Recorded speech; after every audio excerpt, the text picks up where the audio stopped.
Parliament ಫೈಟ್ಗೆ ಸ್ವಾಗತ. ನಾನು ವಿದ್ಯಶ್ರೀ. ಲೋಕಸಭಾ ಚುನಾವಣೆಯ ಅಖಾಡದಲ್ಲಿ ಮತ್ತೊಮ್ಮೆ ಗ್ಯಾರಂಟಿಯೇ ಅಸ್ತ್ರ, ಗ್ಯಾರಂಟಿಯೇ ಪ್ರತ್ಯಸ್ತ್ರ. ಈ ಲೋಕಸಭಾ ಚುನಾವಣೆ ಆದ ಮೇಲೆ ಗ್ಯಾರಂಟಿ ಕಂಟಿನ್ಯೂ ಆಗುತ್ತೋ ಇಲ್ವೋ? ಸದ್ಯಕ್ಕೆ ರಾಜ್ಯದಲ್ಲೇ ಜನರಲ್ಲಿರುವಂತಹ ಒಂದು ಗೊಂದಲ ಇದು. ರಾಜ್ಯದ ಮತದಾರರಲ್ಲಿ ಮೂಡಿರುವಂತಹ ಗೊಂದಲ. ಲೋಕಸಭಾ ಚುನಾವಣೆಯಲ್ಲಿ ಗ್ಯಾರಂಟಿಯನ್ನ ಅಸ್ತ್ರವನ್ನಾಗಿ ಬಳಕೆ ಮಾಡಿಕೊಳ್ತಾ ಇದೆ ಕಾಂಗ್ರೆಸ್ ಪಾಳಿಯ.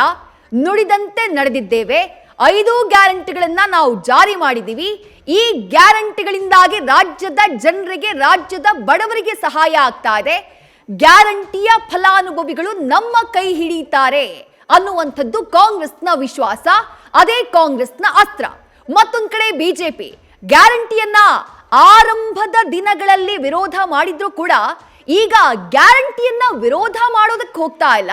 ಬಟ್ ಗ್ಯಾರಂಟಿ ಕಂಟಿನ್ಯೂ ಆಗಲ್ಲ. ಈ ಗ್ಯಾರಂಟಿ ತಾತ್ಕಾಲಿಕ, ಇದು ತುಂಬಾ ದಿನ ಇರೋದಿಲ್ಲ. ಲೋಕಸಭಾ ಚುನಾವಣೆ ಆದಂಥ ನಂತರದಲ್ಲಿ ಹೆಚ್ಚಿನ ಸೀಟ್ಗಳನ್ನ ಕಾಂಗ್ರೆಸ್ ಗೆಲ್ಲದೆ ಇದ್ರೆ ಗ್ಯಾರಂಟಿಯನ್ನ ಸ್ಟಾಪ್ ಮಾಡಿಬಿಡುತ್ತೆ ಕಾಂಗ್ರೆಸ್ ಸರ್ಕಾರ ಅನ್ನುವಂಥ ಆರೋಪವನ್ನ ಬಿಜೆಪಿ ಮಾಡ್ತಾ ಇದೆ. ಅಲ್ಲಿಗೆ ಗ್ಯಾರಂಟಿ ಬಿಜೆಪಿಗೆ ಪ್ರತ್ಯಸ್ತ್ರ. ರಾಜ್ಯದಲ್ಲಿ ಗ್ಯಾರಂಟಿ ಕಮಾಲ್ ಮಾಡ್ತಾ ಇರೋದ್ರಿಂದಾನೇ ಬಿಜೆಪಿಗೆ ಟೆನ್ಷನ್ ಹೆಚ್ಚಾಗ್ಬಿಟ್ಟಿದ್ಯಾ? ಹಾಗಾದ್ರೆ ರಾಜ್ಯದ ಹಲವು ಭಾಗಗಳಲ್ಲಿ ಬಡ ವರ್ಗದ ಜನ ಗ್ಯಾರಂಟಿ ಯೋಜನೆಗಳಿಗೆ ಮನಸೋತಿದ್ದಾರೆ ಅನ್ನುವಂಥ ಮಾತಿದೆ. ಅದರಲ್ಲೂ ಮಹಿಳಾ ಮತದಾರರು ದೊಡ್ಡ ಪ್ರಮಾಣದಲ್ಲಿ ಕಾಂಗ್ರೆಸ್ ಕಡೆ ಟರ್ನ್ ಆಗಿರುವಂತಹ ಚಾನ್ಸಸ್ ಇದೆ ಅನ್ನುವಂತಹ ವಿಶ್ಲೇಷಣೆಗಳಿದ್ದಾವೆ.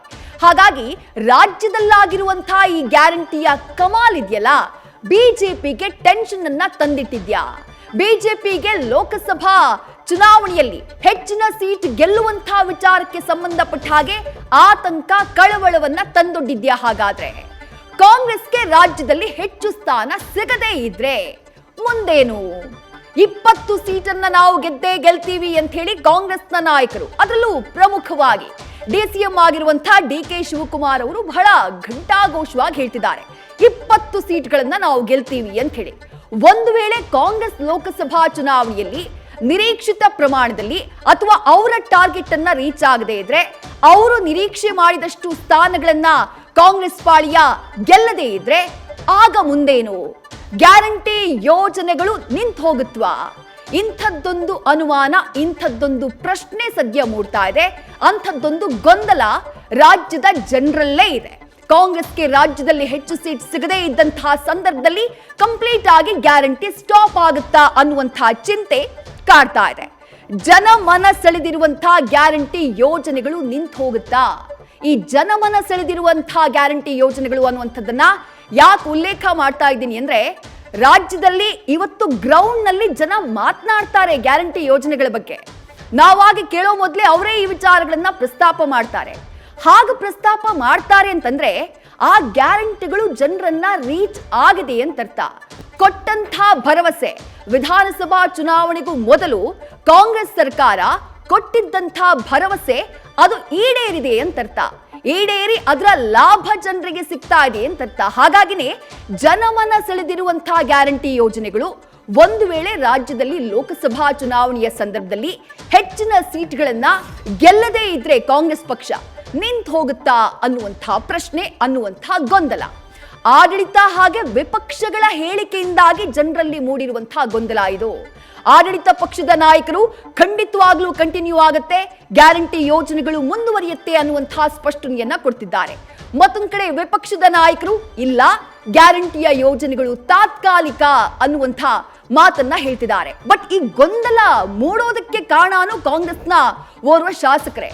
ಮಾಗಡಿ ಶಾಸಕರಾಗಿರುವಂತಹ ಬಾಲಕೃಷ್ಣ ಅವರು, ಅವರ ಹೇಳಿಕೆಯಿಂದ ಅಕ್ಷತೆ ಕಾಳಬೇಕು ಅಥವಾ ಗ್ಯಾರಂಟಿ ಬೇಕೋ ಅನ್ನುವಂಥ ಒಂದು ಸ್ಟೇಟ್ಮೆಂಟ್ ಅನ್ನ ಅವ್ರು ಕೊಟ್ರಲ್ಲ, ಅಲ್ಲಿಂದ ಆ ಗೊಂದಲ ಆರಂಭ ಆಯಿತು. ಆ ನಂತರದ ಹೇಳಿಕೆ, ಆ ಹೇಳಿಕೆಗೆ ತಿರುಗೇಟು, ಇದೆಲ್ಲದರಿಂದಾಗಿ ರಾಜ್ಯದಲ್ಲಿ ಗ್ಯಾರಂಟಿ ವಿಚಾರವಾಗಿ ಜನರಲ್ಲಿ ಒಂದು ಗೊಂದಲದ ವಾತಾವರಣ ಮುಂದುವರೆದಿದೆ, ಒಂದು ಗೊಂದಲದ ವಾತಾವರಣ ನಿರ್ಮಾಣವಾಗಿದೆ. ಪ್ರಶ್ನೆ ಇರೋದು ಜನರಲ್ಲಿ, ಗ್ಯಾರಂಟಿ ರಾಜ್ಯದಲ್ಲಿ ಗ್ಯಾರಂಟಿಯಾಗಿ ಮುಂದುವರಿಯುತ್ತಾ?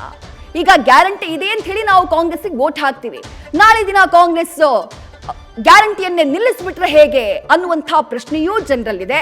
ಇಲ್ಲ, ಈ ಗ್ಯಾರಂಟಿ ಕಂಟಿನ್ಯೂ ಮಾಡಲ್ಲ, ನಾವು ಯಾಕೆ ಗ್ಯಾರಂಟಿಗಾಗಿ ಕಾಂಗ್ರೆಸ್ ವೋಟ್ ಹಾಕಬೇಕು ಅನ್ನುವಂತಹ ಪ್ರಶ್ನೆ ಕೂಡ ಜನರಲ್ಲಿದೆ. ಒಟ್ನಲ್ಲಿ ಗ್ಯಾರಂಟಿಯೇ ಅಸ್ತ್ರ, ಗ್ಯಾರಂಟಿಯೇ ಪ್ರತ್ಯಸ್ತ್ರ. ಹಾಗಾದ್ರೆ ಈ ಗ್ಯಾರಂಟಿ ಯೋಜನೆಯ ವಿಚಾರವಾಗಿ ರಾಜ್ಯ ಸರ್ಕಾರದ ನಾಯಕರು ಹಾಗೆ ವಿಪಕ್ಷದ ನಾಯಕರು ಹೇಳ್ತಾ ಇರೋದೇನು, ಇಬ್ಬರೂ ಕೊಡ್ತಾ ಇರುವಂತಹ ಸ್ಟೇಟ್ಮೆಂಟ್ ಏನು? ಮೊದಲನೇದಾಗಿ ಬಿಎಸ್ವೈ ಹಾಗೆ ಆರ್ ಅಶೋಕ್ ಅವರು ಗ್ಯಾರಂಟಿ ಯೋಜನೆಗಳಿಗೆ ಸಂಬಂಧಪಟ್ಟ ಹಾಗೆ, ಕಾಂಗ್ರೆಸ್ನ ಗ್ಯಾರಂಟಿ ಯೋಜನೆಗಳಿಗೆ ಸಂಬಂಧಪಟ್ಟ ಹಾಗೆ ಏನ್ ಹೇಳಿದ್ರು, ಅದಕ್ಕೆ ಸಿಎಂ ಹಾಗೆ ಡಿಸಿಎಂ ಏನು ಉತ್ತರವನ್ನ ಕೊಟ್ರು? ಮೊದಲಿಗೆ ಅದನ್ನ ನೋಡ್ಕೊಂಡ್ ಬರೋಣ ಬನ್ನಿ. ಯಾವ ಗ್ಯಾರಂಟಿ ಬಗ್ಗೆ ಮಾತನಾಡ್ತಾ ಇದ್ರೆ ಒಂದು ಕೈಲಿ ಕೊಟ್ಟು ಮತ್ತೊಂದು ಕೈಲಿ ಕಿತ್ಕೊಳ್ತಕ್ಕಂಥ ಕೆಲಸ ಕಾಂಗ್ರೆಸ್ ಅಲ್ಲಿ ಮಾಡ್ತಾ ಇದೆ. ರಾಜ್ಯದ ಜನತೆ ಮೇಲೆ ನಾವು ಕೂಡ ಇಡ್ತಾ ಇದ್ದೇವೆ. ಜನರಿಗೆ ಅರ್ಥ ಆಗ್ತದೆ ಸತ್ಯಾಂಶ ಏನು ಅಂತೇಳಿ. ನರೇಂದ್ರ ಮೋದಿಜಿ ಗ್ಯಾರಂಟಿ ಬಗ್ಗೆ ವಿಶ್ವಾಸ ಇದೆ ಹೊರತು ಇವರ ತಾತ್ಕಾಲಿಕವಾಗಿರ್ತಕ್ಕಂಥ ಗ್ಯಾರಂಟಿ ಬಗ್ಗೆ ಜನ ವಿಶ್ವಾಸ ಕಳೆದುಕೊಳ್ತಾ ಇದ್ದಾರೆ. ಇದು ಈ ಸರ್ಕಾರ ಈ ರಾಜ್ಯವನ್ನ ಅವನತಿಗೆ ತೆಗೆದುಕೊಂಡು ಹೋಗ್ತೈತೆ. ಈಗಾಗಲೇ ದರಿದ್ರ ಮುಚ್ಕೊಂಡಿದೆ. ಇವ್ರು ಬಂದ ಮೇಲೆ ದರಿದ್ರ ಬಂದ್ಬಿಟ್ಟಿದೆ. ಹಣ ಇಲ್ಲ ಸರ್ಕಾರದಲ್ಲಿ, ಒಂದು ನಯಾ ಪೈಸೆ ಹಣ ಇಲ್ಲ. ಮುಂಚೆ ನೆಕ್ಸ್ಟ್ ಮೇ ಜೂನ್ ಆದ್ಮೇಲೆ ಸಂಬಳ ಕೊಡಕ್ಕೂ ಇವ್ರ ಹತ್ರ ದುಡ್ಡಿಲ್ಲ. ಈಗ ಫ್ರೀ ಕೊಡಕ್ಕೂ ಅವ್ರ ಹತ್ರ 3 ತಿಂಗಳಿಂದ ಬ್ಯಾಲೆನ್ಸ್ ಇಟ್ಕೊಂಡವ್ರು 2,000 3 ತಿಂಗಳಿಂದ ದುಡ್ಡು ಕೊಟ್ಟಿಲ್ಲ. ಪೆನ್ಷನ್ಗಳು ಸರಿಯಾಗಿ ಕೊಡ್ತಾ ಇಲ್ಲ. ಸ್ಕಾಲರ್ಶಿಪ್, ಮಕ್ಕಳಿಗೆ ಸ್ಕಾಲರ್ಶಿಪ್ಗಳು ಕೊಡ್ಬೇಕಾಯ್ತು, ಅದು 6 ತಿಂಗಳಿಂದ ಕೊಟ್ಟಿಲ್ಲ ನ್ಯಾಯವಾಗಿ. ಕೊನೆಗೊಂದು ಮಾತು ಹೇಳ್ತೀನಿ. ಇವತ್ತು ಪೇಪರ್ ತೆಗೆದೆ, ನನಗೆ ನಾಚಿಕೆ ಆಗ್ತದೆ. ಆ ವಿಜೇಂದ್ರ ಹೇಳ್ತಾ ಇದ್ದಾನೆ, ಏನ್ ಹೇಳ್ತಾ ಇದ್ದಾನೆ ಈ ಪೇಪರಲ್ಲಿ ಇದೆ, ಕಾಂಗ್ರೆಸ್ ಗ್ಯಾರಂಟಿಗಳು ತಾತ್ಕಾಲಿಕ ಅಂದ್ರೆ ಕಾಂಗ್ರೆಸ್ ನಾವೇನಾದ್ರು ಅಧಿಕಾರಕ್ಕೆ ಬಂದ್ಬಿಟ್ರೆ ಗ್ಯಾರಂಟಿಗಳೆಲ್ಲ ತೆಗೆದಾಕ್ತೀವಿ ಅಂತ ಹೇಳ್ತಾ ಇದ್ದಾರೆ. ಮಿಸ್ಟರ್ ಯಡಿಯೂರಪ್ಪ, ಮಿಸ್ಟರ್ ವಿಜೇಂದ್ರ, ನಿನ್ನ ಹಣೆಯಲ್ಲೂ ಬರ್ದಿಲ್ಲ ಕಾಂಗ್ರೆಸ್ ಗ್ಯಾರಂಟಿ. ನಮ್ಮ ಜನರಿನ ಬದುಕಿನ ಪ್ರಶ್ನೆ ಇದು, ಯಾವ ಕಾರಣಕ್ಕೂ ಸಾಧ್ಯ ಅಲ್ಲ. ಗ್ಯಾರಂಟಿಗಳು ತಾತ್ಕಾಲಿಕ ಅಂತ ಮಾತನ್ನ ವಿಜೇಂದ್ರ ಅವರು ಹೇಳಿದ್ದಾರೆ. ತಾತ್ಕಾಲಿಕ ಅಂದ್ರೆ ಏನು? ಆಫ್ಟರ್ ಲೋಕಸಭಾ ಅದು ಸ್ಟಾಪ್ ಆಗುತ್ತೆ ಅನ್ನೋ ಅರ್ಥದಲ್ಲಿ ಹೇಳಿದ್ದಾರೆ ಸರ್. ಅದೇನು ಶಾಸ್ತ್ರ ಹೇಳ್ತಾರ ಅವರು? ಸರ್ ಶಾಸ್ತ್ರ ಹೇಳ್ತಾರ? ಕರ್ನಾಟಕದಲ್ಲಿ ಈ ಟರ್ಮು ನಾವೇ ಇರ್ತೀವಿ, ಮುಂದಿನ ಟರ್ಮು ನಾವೇ ಇರ್ತೀವಿ. ಯಾವ ಕಾರಣಕ್ಕೂ ಕೂಡ ಈ ಯೋಜನೆಗಳನ್ನು ನಿಲ್ಲಿಸಲ್ಲ. ಗ್ಯಾರಂಟಿಗಳನ್ನು ಮುಂದುವರಿಸತಕ್ಕಂಥ ಕೆಲಸ ಮಾಡ್ತೀವಿ. ಮುಂದಿನ ವರ್ಷಕ್ಕೆ ಅದಕ್ಕೋಸ್ಕರನೇ 52,000 ಕೋಟಿ ರೂಪಾಯಿಯನ್ನು ಬಜೆಟ್ನಲ್ಲಿ ಇಟ್ಟಿದ್ದೀವಿ. ರೈಟ್. ಗ್ಯಾರಂಟಿ ಕಂಟಿನ್ಯೂ ಆಗುತ್ತೋ ಇಲ್ವೋ ಅನ್ನುವಂತಹ ಗೊಂದಲ ಸದ್ಯ ರಾಜ್ಯದ ಮತದಾರರಲ್ಲಿರೋದು. ಗ್ಯಾರಂಟಿಯೇ ಅಸ್ತ್ರ, ಗ್ಯಾರಂಟಿಯೇ ಪ್ರತ್ಯಸ್ತ್ರ ಆಗ್ಬಿಟ್ಟಿದೆ. ಈ ಬಗ್ಗೆ ಪಾರ್ಲಿಮೆಂಟ್ ಫೈಟ್ ನಲ್ಲಿ ಇವತ್ತು ನಮ್ಮ ಜೊತೆ ಚರ್ಚೆಯನ್ನ ಮಾಡೋದಕ್ಕೆ ಕಾಂಗ್ರೆಸ್ನ ವಕ್ತಾರರಾಗಿರುವಂತಹ ತೇಜಸ್ವಿನಿ ಗೌಡ ಅವರು ನಮ್ಮ ಜೊತೆ ಜಾಯ್ನ್ ಆಗಿದ್ದಾರೆ. ಹಾಗೆ ಜೆಡಿಎಸ್ನ ವಕ್ತಾರರಾಗಿರುವಂತಹ ನಾಗೇಂದ್ರ ಪ್ರಸಾದ್ ಅವರು ನಮ್ಮ ಜೊತೆ ಇದ್ದಾರೆ. ಹಾಗೆ ಬಿಜೆಪಿಯ ವಕ್ತಾರರು ಕೂಡ ಕೆಲವೇ ಕ್ಷಣದಲ್ಲಿ ನಮ್ಮ ಜೊತೆ ಜಾಯ್ನ್ ಆಗ್ತಾರೆ. ಅವರನ್ನು ಕೂಡ ಮಾತನಾಡಿಸ್ತೀನಿ. ಮೊದಲನೇದಾಗಿ ಕಾಂಗ್ರೆಸ್ನ ವಕ್ತಾರರಾಗಿರುವಂತಹ ತೇಜಸ್ವಿನಿ ಗೌಡ ಅವರನ್ನೇ ಪ್ರಶ್ನೆಯನ್ನ ಕೇಳ್ತೀನಿ. ಕಾಂಗ್ರೆಸ್ನ ಗ್ಯಾರಂಟಿ ಕಂಟಿನ್ಯೂ ಆಗತ್ತೆ ಅಂತ ಹೇಳಿ ಸಿಎಂ ಡಿಸಿಎಂ ಆದಿಯಾಗಿ ಎಲ್ಲರೂ ಹೇಳ್ತಾ ಇದ್ರು. ಈ ಗೊಂದಲ ಯಾಕೆ ಕ್ರಿಯೇಟ್ ಆಯ್ತು ಮೇಡಮ್? ಕಂಟಿನ್ಯೂ ಆಗುತ್ತೋ ಇಲ್ವೋ ಅನ್ನುವಂಥ ಪ್ರಶ್ನೆ ಮತದಾರರಲ್ಲಿ ಮೂಡೋದಕ್ಕೆ ಕಾರಣ ಏನು ಅಂತ ಹೇಳಿ. ಮತದಾರರಿಗೂ ಗೊಂದಲ ಇಲ್ಲ, ಗ್ಯಾರಂಟಿಯನ್ನ ಕೊಡ್ತಿರ್ತಕ್ಕಂಥ ಕಾಂಗ್ರೆಸ್ ಗೊಂದಲ ಇಲ್ಲ. ಪ್ರಣಾಳಿಕೆಯಲ್ಲಿ ಮಾತು ಕೊಟ್ಟಿದ್ವಿ, ಮಾತಿನ ಪ್ರಕಾರ ಜನತೆ ನಮಗೆ ಆಶೀರ್ವಾದ ಮಾಡಿದ್ದಾರೆ. ಆಶೀರ್ವಾದ ಮಾಡಿದ್ಮೇಲೆ ಸರ್ಕಾರ ರಚನೆ ಆಗಿದೆ. ಅದಾದ್ಮೇಲೆ ಮಾನ್ಯ ಸಿದ್ದರಾಮಯ್ಯನವರು ಮುಖ್ಯಮಂತ್ರಿ ಆಗಿದ್ದಾರೆ. ಕೆಪಿಸಿಸಿ ಅಧ್ಯಕ್ಷರು ಆಗಿರ್ತಕ್ಕಂಥ ಡಿಕೆಶಿ ಅವರು ಉಪಮುಖ್ಯಮಂತ್ರಿ ಆಗಿದ್ದಾರೆ. ಅದನ್ನ ಕೊಟ್ಟ ಮಾತಿನಂತೆ ಯಾವುದೇ ತಡ ಮಾಡದೆ ಅದನ್ನ ಇಂಪ್ಲಿಮೆಂಟ್ ಮಾಡಿ ಜನ ಕೂಡ ಬಹಳ ಖುಷಿಯಾಗಿದ್ದಾರೆ. ಮಾತು ಕೊಟ್ಟ ಸರ್ಕಾರ ಗ್ಯಾರಂಟಿಯನ್ನು ಇಂಪ್ಲಿಮೆಂಟ್ ಮಾಡಿದೆ. ಮಾತು ಕೊಟ್ಟ ಸರ್ಕಾರ ಗ್ಯಾರಂಟಿಗಳ ಬಗ್ಗೆ ನಮ್ಮ ಹೈಕಮಾಂಡ್ ನಮ್ಮ ನಾಯಕರಾದಂಥ ರಾಹುಲ್ ಗಾಂಧಿ ಅವರು, ಮಲ್ಲಿಕಾರ್ಜುನ ಖರ್ಗೆಜಿಯವರು ಬಂದು ಬಹಳ ಅಭಿಮಾನದಿಂದ ಜನರ ಸಂತೃಪ್ತಿ, ಜನರ ಆಶೀರ್ವಾದವನ್ನ ಮಾತನಾಡಿದೀವಿ. ಕೊಟ್ಟಿರೋದು ನಾವು, ಇಂಪ್ಲಿಮೆಂಟ್ ಮಾಡಿರೋದು ನಾವು, ಮುಂದುವರಿಸತಕ್ಕಂಥದ್ದು ನಾವು. ಇದಕ್ಕೂ ಬಿಜೆಪಿಗೂ ಏನ್ ಸಂಬಂಧ? ಇವರು ಗ್ಯಾರಂಟಿಗೆ ಎಷ್ಟು ವಿರೋಧ ಇದ್ದಾರೆ ಅಂತ ಮತ್ತೆ ಅವ್ರಿಗೊಂದು ಥ್ಯಾಂಕ್ಸ್ ಹೇಳ್ಬೇಕು ತಮ್ಮ ಚಾನೆಲ್ ಮೂಲಕ. ಅವ್ರ ಹೃದಯದಲ್ಲಿ ಎಷ್ಟು ವಿರೋಧ ಇದ್ದಾರೆ ನೋಡಿ, ಬಡವರ ವಿರೋಧ ಎಷ್ಟಿದೆ. ಯಾಕಂದ್ರೆ ಹಣೆಗಚ್ಕೊಳ್ಳೋ ಕುಂಕುಮದಿಂದ ಹಿಡಿದು, ಕರ್ಪೂರದಿಂದ ಹಿಡಿದು, ಅಗರಬತ್ತಿಯಿಂದ ಹಿಡಿದು, ದೀಪದ ಎಣ್ಣೆ ತನಕ ಎಲ್ಲದರ ಮೇಲೆ GST ಹಾಕಿ ಬಡವರ ಬದುಕನ್ನ ದುರ್ಬರ ಮಾಡಿರ್ತಕ್ಕಂಥ ಅಶೋಕ್ ಅವ್ರ ಬಾಯಲ್ಲಿ ಇದು ದರಿದ್ರ ಸರ್ಕಾರ ಹಾಗೆ ಹೀಗೆ ಅಂತಕ್ಕಂಥದ್ದು ಒಬ್ಬ ಪ್ರತಿಪಕ್ಷದ ನಾಯಕರಾಗಿ ಅವರೇ ಅರ್ಥ ಮಾಡ್ಕೊಳ್ಬೇಕು ಅದು ಯಾಕೆ ಅಂತೇಳಿ ಹತಾಶರಾಗ್ಬಿಟ್ಟಿದ್ದಾರೆ. 66 ಇಳಿಸಿದ್ರಲ್ಲ, ಡಬಲ್ ಇಂಜಿನ್ ಇದ್ರು ಕೂಡ, ಮೋದಿಯವರ ಹೆಸರನ್ನು ಹೇಳಿದ್ರು ಕೂಡ, ಹೋಬಳಿ ಮಟ್ಟದವರೆಗೂ ಕೂಡ ಪ್ರಧಾನಿಯವರನ್ನ ಕರ್ಕೊಂಡ್ಬಂದು ರ್ಯಾಲಿ ಮೇಲೆ ರ್ಯಾಲಿ ಮಾಡಿದ್ರು ಕೂಡ, ಅಪೋಸಿಷನ್ ಎಲ್ಲ ಜೈಲ್ಗೆ ಹಾಕಿದ್ರು ಕೂಡ, ಇಡಿ ಮಾಡಿದ್ರು, ಸಿಬಿಐ ಮಾಡಿದ್ರು ಕೂಡ, ಚಿತ್ರಹಿಂಸೆ ಕೊಟ್ಟಿದ್ರು ಕೂಡ, ಕರ್ನಾಟಕ ಮಾಡೆಲ್, ಗುಜರಾತ್ ಮಾಡೆಲ್ ಅಲ್ಲ ಕರ್ನಾಟಕ ಮಾಡೆಲ್ ಅಲ್ಲಿ 136 ಐತಿಹಾಸಿಕ ದಾಖಲೆಯನ್ನ ಬರೆದಂತ ಕರ್ನಾಟಕದ ಜನತೆಯ ವಿರುದ್ಧ ಇರ್ತಕ್ಕಂಥ ಅಸಹನೆ ಇವತ್ತು ವಿಜೇಂದ್ರ ಅವರ ಬಾಯಲ್ಲಿ ಮತ್ತು ಅಶೋಕ್ ಅವರ ಬಾಯಲ್ಲಿ ಬರ್ತಾ ಇದೆ. ಇದ್ರ ಹಿಂದೆ ಸರ್ಕಾರ ಇಲ್ಲಿ ಲೋಕಸಭಾ ಚುನಾವಣೆಯಲ್ಲಿ ಬಂದ್ರೆ ನಾವು ಇವತ್ತು ಇಂಡಿಯಾ ಒಕ್ಕೂಟ ಜನರಲ್ ಗೊಂದಲ ಇದೆ ಅಂತ ಹೇಳಿದಕ್ಕೂ ಒಂದು ಕಾರಣ ಇದೆ. ಅದಕ್ಕೂ ಮೊದಲು ಭಾಸ್ಕರ್ ರಾವ್ ಅವ್ರನ್ನು ಕೂಡ ವೆಲ್ಕಮ್ ಮಾಡ್ಕೊಂತೀನಿ. ಬಿಜೆಪಿಯ ಮುಖಂಡರು ಭಾಸ್ಕರ್ ರಾವ್ ಅವರು ಕೂಡ ನಮ್ಮ ಜೊತೆ ಕಾರ್ಯಕ್ರಮದಲ್ಲಿ ಭಾಗಿಯಾಗಿದ್ದಾರೆ. ತೇಜಸ್ವಿನಿ ಗೌಡ ಅವರೇ, ನಾನು ಯಾಕೆ ಜನರಲ್ ಗೊಂದಲ ಇದೆ ಅಂತ ಹೇಳಿದೆ ಅಂತಂದ್ರೆ, ನಿಮ್ಮ ಕ್ಷೇತ್ರದಲ್ಲಿ ನ್ಯೂಸ್ ಫಸ್ಟ್ ಇದು ನಮ್ಮ ಒಂದು ಗ್ರೌಂಡ್ ರಿಪೋರ್ಟ್ ಕಾರ್ಯಕ್ರಮ ಮೇಡಮ್. ನಾನು ಉಡುಪಿ ಚಿಕ್ಕಮಗಳೂರು ಲೋಕಸಭಾ ಕ್ಷೇತ್ರಕ್ಕೆ ಹೋಗಿದ್ದೀನಿ, ಶಿವಮೊಗ್ಗ ಲೋಕಸಭಾ ಕ್ಷೇತ್ರಕ್ಕೆ ಹೋಗಿದ್ದೀನಿ, ಹಾಗೆ ರಾಯಚೂರು ಲೋಕಸಭಾ ಕ್ಷೇತ್ರಕ್ಕೆ ಹೋಗಿದ್ದೀನಿ. ಗ್ಯಾರಂಟಿ ರೀಚ್ ಆಗಿಲ್ವಾ? ಖಂಡಿತವಾಗ್ಲೂ ರೀಚ್ ಆಗಿದೆ ಮೇಡಮ್. ಜನ ಗ್ಯಾರಂಟಿಯ ಬಗ್ಗೆ ಮಾತನಾಡ್ತಾರೆ, ಮಹಿಳೆಯರು ಗ್ಯಾರಂಟಿಯ ಬಗ್ಗೆ ಮಾತನಾಡ್ತಾರೆ, ಪುರುಷರು ಗ್ಯಾರಂಟಿಯ ಬಗ್ಗೆ ಮಾತನಾಡ್ತಾರೆ. ಪಾಸಿಟಿವ್ ಹಾಗೆ ನೆಗೆಟಿವ್ ಎರಡೂ ಇದೆ. ಈ ನೆಗೆಟಿವ್ ಮಾತನಾಡೋರು ಏನ್ ಹೇಳಿದ್ರು, ಜನರಲ್ ಗೊಂದಲ ಯಾಕೆ ಅಂತಂದ್ರೆ, ಕೆಲವು ಜನ ಅಂದ್ರು ಕಾಂಗ್ರೆಸ್ನ ಗ್ಯಾರಂಟಿ ಕೇವಲ 3 ದಿನ, ಮೋದಿ ಜೀವಮಾನ ಅಂತಂದ್ರು. ಇನ್ನು ಕೆಲವರಂದ್ರು ಕಾಂಗ್ರೆಸ್ನ ಗ್ಯಾರಂಟಿ ಚುನಾವಣೆ ಆದ ನಂತರ ನಿಂತು ಹೋಗುತ್ತಂತೆ, ಕಾಂಗ್ರೆಸ್ನ ಗ್ಯಾರಂಟಿ ಇನ್ನು 3-4 ತಿಂಗಳು ಮಾತ್ರ ಅಂತೆ. ನಾನು ಹೇಳೋದು, ಈಗ ಗ್ಯಾರಂಟಿ ರೀಚ್ ಆಗಿದೆ, ಅದು ನಿಮಗೆ ಬಹಳ ಒಳ್ಳೆಯ ವಿಚಾರ. ಬಟ್ ಈ ಗೊಂದಲ ಇರಲ್ಲ ಅನ್ನುವಂಥ ವಿಚಾರಗಳು ಆ ಗ್ರೌಂಡ್ ಲೆವೆಲ್ ಅಲ್ಲಿರುವಂತಹ ಜನರಿಗೆ ಯಾಕೆ ಆ ಒಂದು ಗೊಂದಲ ಮೂಡ್ಬಿಡ್ತು ಮನಸ್ಸಲ್ಲಿ ಅಂತ ಹೇಳಿ ನಾನು ಕೇಳ್ತಾ ಇರೋದು ಮ್ಯಾಮ್. ಗೊಂದಲ ಮೂಡಿಲ್ಲ. ಯಾವ ಜನ, ಕೆಲವರಿಗೆ ಒಂದು ಭ್ರಮೆ ಇದೆ, ನಾವೇ ಟ್ಯಾಕ್ಸ್ ಕಟ್ತಕ್ಕಂಥದ್ದು, ನಮ್ಮಿಂದನೇ ದೇಶ ನಡೀತಕ್ಕಂಥದ್ದು ಅಂತ ಹೇಳಿ. ಐತಿಹಾಸಿಕವಾಗಿ ಸಮಾಜವನ್ನ ಕಟ್ಟಬೇಕು, ಸಾಮಾಜಿಕ ನ್ಯಾಯವನ್ನ ಕಟ್ಟಬೇಕು, ದೇಶದ ಸಂಪತ್ತು ಎಲ್ಲರಿಗೂ ತಲುಪಬೇಕು ಅನ್ನುವ ದೃಷ್ಟಿಯಿಂದ ನ್ಯಾಷನಲ್ ಪಾರ್ಟಿ ಆದಂತ ಕಾಂಗ್ರೆಸ್ ಪಕ್ಷ ಇವತ್ತು ಬ್ಯಾಂಕ್ಗಳ ರಾಷ್ಟ್ರೀಕರಣ ಇರಬಹುದು ಅಥವಾ ಭೂ ಒಂದು ಹಂಚಿಕೆ ಇರಬಹುದು, ಎಲ್ಲವನ್ನೂ ಮಾಡಿದಂತ ಐತಿಹಾಸಿಕ ದಾಖಲೆಗಳು, ರೋಟಿ ಮಕಾನ್ ಕಪ ಏನು ಒಂದು ಹಸಿವು ಮುಕ್ತ ಮಾಡ್ಲಿಕ್ಕೋಸ್ಕರ ಸೋನಿಯಾ ಗಾಂಧಿ ಅವರಿದ್ದಾಗ ಆಹಾರ ಭದ್ರತೆ, ನಮ್ಮದೆಲ್ಲವೂ ಕೂಡ ಬಡವರ ಓರಿಯೆಂಟೆಡ್ ಕಾರ್ಯಕ್ರಮಗಳು, ಒಂದಿನಕ್ಕೆ ಮಾಡಿದ್ದಲ್ಲ. ಇವತ್ತು ಇಷ್ಟು ಪ್ರಚಂಡ ಬಹುಮತವನ್ನ ಕೊಟ್ಟಿರುವಾಗ ಬಡವರ, ಮಧ್ಯಮ ವರ್ಗದವರ, ಮಹಿಳೆಯರ, ಯುವಕರ, ಹಿರಿಯರ, ರೈತರ, ಕಾರ್ಮಿಕರ, ದೀನದಲಿತರ, ಅಲ್ಪಸಂಖ್ಯಾತರ ಎಲ್ಲರೂ ಕೂಡ, ಅರ್ಚಕರು ಖುಷಿಯಾಗಿದ್ದಾರೆ. ಅರ್ಚಕರು, ಅವ್ರಿಗೆ ಭಯ ವೋಟ್ ಬ್ಯಾಂಕ್ ಹೋಗುತ್ತೆ ಅನ್ನೋ ಭಯ. ಯಾಕಂದ್ರೆ ಅವ್ರಿಗೆ ತಸ್ತಿಕ್ಕನ್ನ ಜಾಸ್ತಿ ಮಾಡಿದ್ದು 60,000 ವರ್ಷಕ್ಕೆ ನಾವು 60,000 ಮಾಡಿದೀವಿ ತಸ್ತಿಕ್ಕನ್ನ. ನಮ್ಮ ಪಾರ್ಟಿ ಇವತ್ತು ಎಲ್ಲ ಸರ್ವವ್ಯಾಪಿ ಸರ್ವಸ್ಪರ್ಶಿಯಾದಂತ ಪಾರ್ಟಿಯಾಗಿ ಕಾಂಗ್ರೆಸ್ ಹೊರಹೊಮ್ಮತಿರೋದ್ರಿಂದ ಹತಾಶರಾಗಿ ಮಾತು ಕೊಟ್ಟಿರೋದು ನಾವು, ಆಶೀರ್ವಾದ ನೀವು ಮಾಡಿದ್ದೀರಿ. ಪ್ರಣಾಳಿಕೆ ಕೊಟ್ಟ ಮೇಲೆ ಆಶೀರ್ವಾದ ನೀವು ಮಾಡಿದ ಮೇಲೆ ಪ್ರಚಂಡ ಬಹುಮತ ಬಂದ ಸರ್ಕಾರ ಯಾವತ್ತೂ ಕೂಡ ನಾವು ತೆಗಿತೀವಿ ಅಂತಲ್ಲ, ಅವ್ರಿಗೆ ತೆಗಿಬೇಕು ಅಂತ ಅವ್ರ ಮನಸ್ಸಲ್ಲಿದೆ ಬಿಜೆಪಿ ಅವರಿಗೆ. ಇನ್ನು 4 ವರ್ಷ ಚುನಾವಣೆ, ರಾಜ್ಯ ಸರ್ಕಾರ, ಇದು ರಾಜ್ಯ ಸರ್ಕಾರದ ಯೋಜನೆ.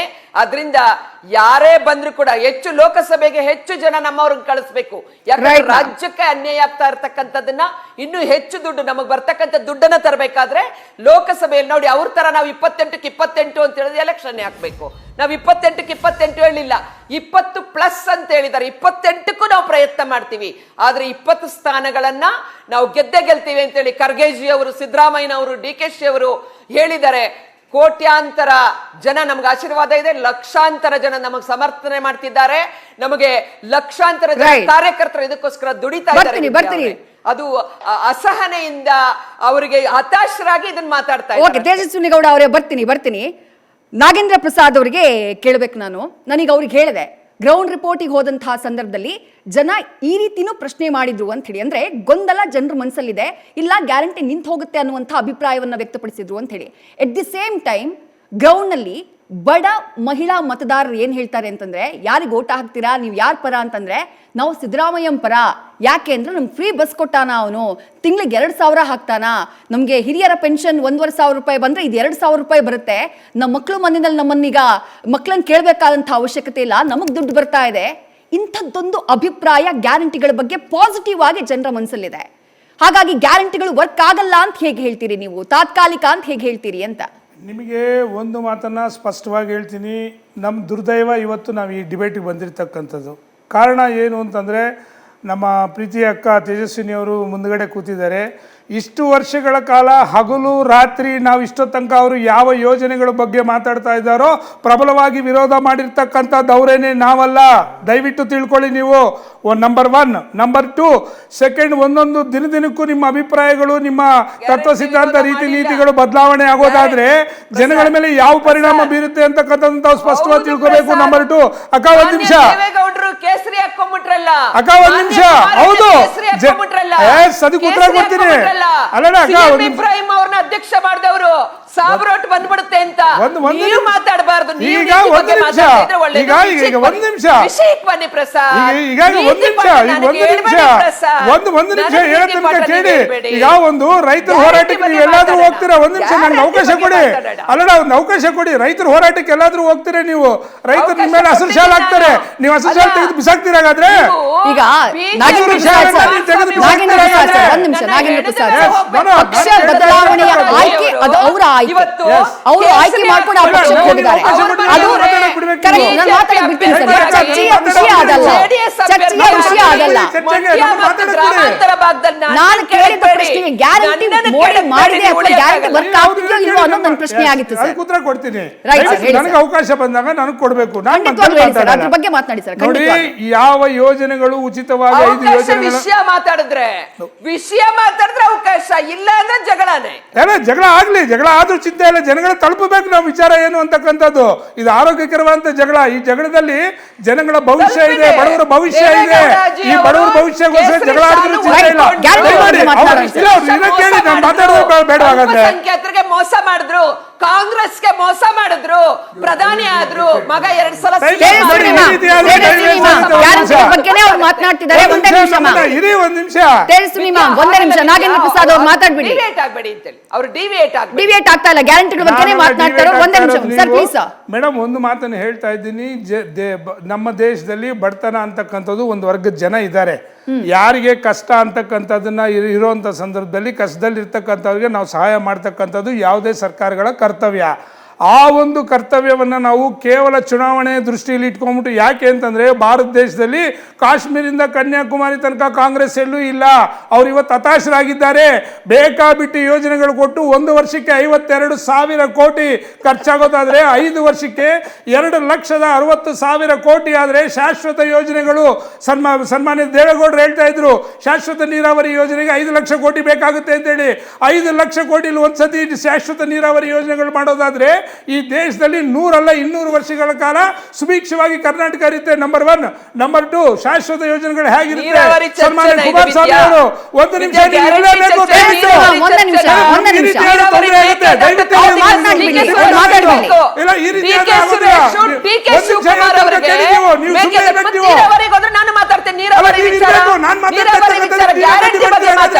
ಗ್ಯಾರಂಟಿ ಬಗ್ಗೆ ನೀರಾವರಿ ಕೊಟ್ಟೋದ್ರೆ ಯಾಕೆ? ಡಿ ಕೆ ಸುರೇಶ್ ಗೆಲ್ಬೇಕು.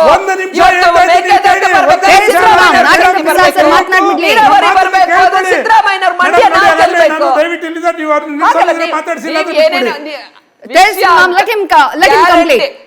ಗ್ಯಾರಂಟಿ ಬಗ್ಗೆ ಮಾತಾಡಿದ್ರೆ ಓಕೆ, ನೀರಾವರಿ ಬಗ್ಗೆ ಬಂದು ನಮಗೂ ಮಾತಾಡಕ್ಕಿದೆ.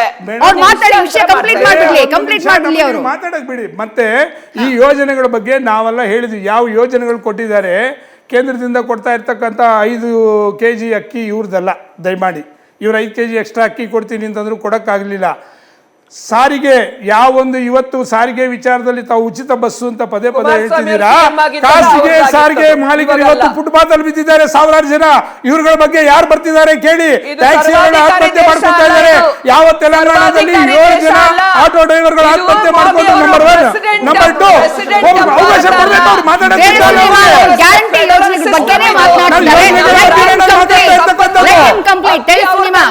ರಾಜ್ಯದ ಪಾಲು, ರಾಜ್ಯದ ಟ್ಯಾಕ್ಸ್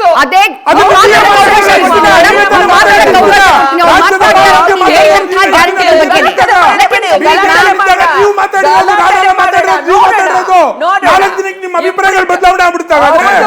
4 ದಿವಸದಲ್ಲಿ ನಿಮ್ಮ ಅಭಿಪ್ರಾಯ ಬದಲಾವಣೆ ಆಗ್ಬಿಡ್ತಾವೆ. ಹಾಗಾದ್ರೆ ನಿಮ್ ನಿಲುವೇನಾಗಾದ್ರೆ ಹೇಳಿ. ಈ ದೇಶದ ಜನರ ಮುಂದೆ ನಿಮ್ ನಿಲುವೇನು ಅಂತ ಹೇಳಿ ನೋಡೋಣ. ನಾಗೇಂದ್ರ ಪ್ರಸಾದ್ ಸರ್, ತೇಜಸ್ವಿ ಮ್ಯಾಮ್, ಇಬ್ಬರಿಗೂ ಅವಕಾಶ ಕೊಡ್ತೀನಿ. ಭಾಸ್ಕರ್ ಸರ್ ಇಲ್ಲ, ನಾನು ಮೇನ್ ವಿಚಾರಗಳು ಹೇಳ್ಬೇಕು ಮೇಡಮ್, ಮೇನ್ ವಿಚಾರ ಹೇಳ್ಬೇಕು. ಗೌರವಿಸಿ, ರಿಸಲ್ಟ್ ಅನ್ನ ಗೌರವಿಸಿ. ನೀವು ಕೊಟ್ಟಿದ್ದೀರಾ, ನೀವು ಗೆಲ್ಸಿದ್ದೀರಾ ಕಾಂಗ್ರೆಸ್ ಅನ್ನ, ಜನ ಗೆಲ್ಸಿದ್ದಾರೆ, ಗೌರವಿಸಿ. ಆ ಫಲಿತಾಂಶವನ್ನ ಗೌರವಿಸಿ. ಈಗ ತೇಜಸ್ವಿ ಮ್ಯಾಮ್ ನೀವು ಹೇಳಿದಂತಹ ಗ್ಯಾರಂಟಿಗಳ ಬಗ್ಗೆ ತೋರಿಸಿಲ್ಲ, ನಾನೆಲ್ಲೋ ಅಗೌರವ ತೋರಿಸಿಲ್ಲ, ಪ್ರಸ್ತಾಪ ಮಾಡ್ತಿರ್ಲಿಲ್ಲ. Let him complete ma'am, let him complete. ಆಮೇಲೆ ನಾನೆಲ್ಲ ಹೇಳಿದ್ದು ಯಾವ ಒಂದು ಕಾಂಗ್ರೆಸ್ ನಾಯಕರು ಈ ರಾಜ್ಯದಲ್ಲಿದ್ದಾರೆ, ಸನ್ಮಾನ್ಯ ಮಾಗಡಿ ಬಾಲಕೃಷ್ಣ ಅವರು ಪದೇ ಪದೇ ಹೇಳ್ತಾರೆ, ಏನಂತ ಹೇಳ್ತಾರೆ, ನಿಮಗೆ ಈ ಯೋಜನೆಗಳು ಬೇಕು ಅನ್ನೋದಾದ್ರೆ ನೀವು ಕಾಂಗ್ರೆಸ್ ಸರ್ಕಾರಕ್ಕೆ ಬೆಂಬಲ ಕೊಡಿ. ಯಾವ ಸಿದ್ದರಾಮಯ್ಯ ಅವ್ರ ಮಗ ಹೇಳ್ತಾರೆ ಯಾವ ಯೋಜನೆಗಳು ಮುಂದುವರಿಸಬೇಕು ಅಂತಂದ್ರೆ 5 ವರ್ಷಗಳ ಕಾಲ ನಮ್ಮ ತಂದೆಯವರಿದ್ದು ಈ ಯೋಜನೆಗಳು ಮುಂದುವರಿಸಬೇಕು ಅಂತಂದ್ರೆ ನಮ್ಮ ತಂದೆಯವ್ರಿಗೆ ವೋಟ್ ಮಾಡಿ ಅಂತಕ್ಕಂಥ ಮಾತನ್ನು ಹೇಳ್ತಾರೆ. ಹಾಗಾದ್ರೆ ನಿಮ್ಮ ಮೂಲ ಉದ್ದೇಶ ಏನು? ನಿಮ್ಮ ಮೂಲ ಉದ್ದೇಶ ಏನು? ಜನಗಳನ್ನ ಮೋಸ ಮಾಡ್ತಾ ಇದ್ದೀರಾ ಅಂತಕ್ಕಂಥ ಸ್ಪಷ್ಟ. ಉದ್ದೇಶ ಈಗ ನಾಗೇಂದ್ರ ಪ್ರಸಾದ್ ಅವರು ಪ್ರಸ್ತಾಪ ಮಾಡಿದಂತಹ ಹೇಳಿಕೆಗಳು ನಿಮ್ಮದೇ ಪಕ್ಷದ ನಾಯಕರು ಹೇಳಿದಂತಹ ಕೊಟ್ಟಂತಹ ಹೇಳಿಕೆ.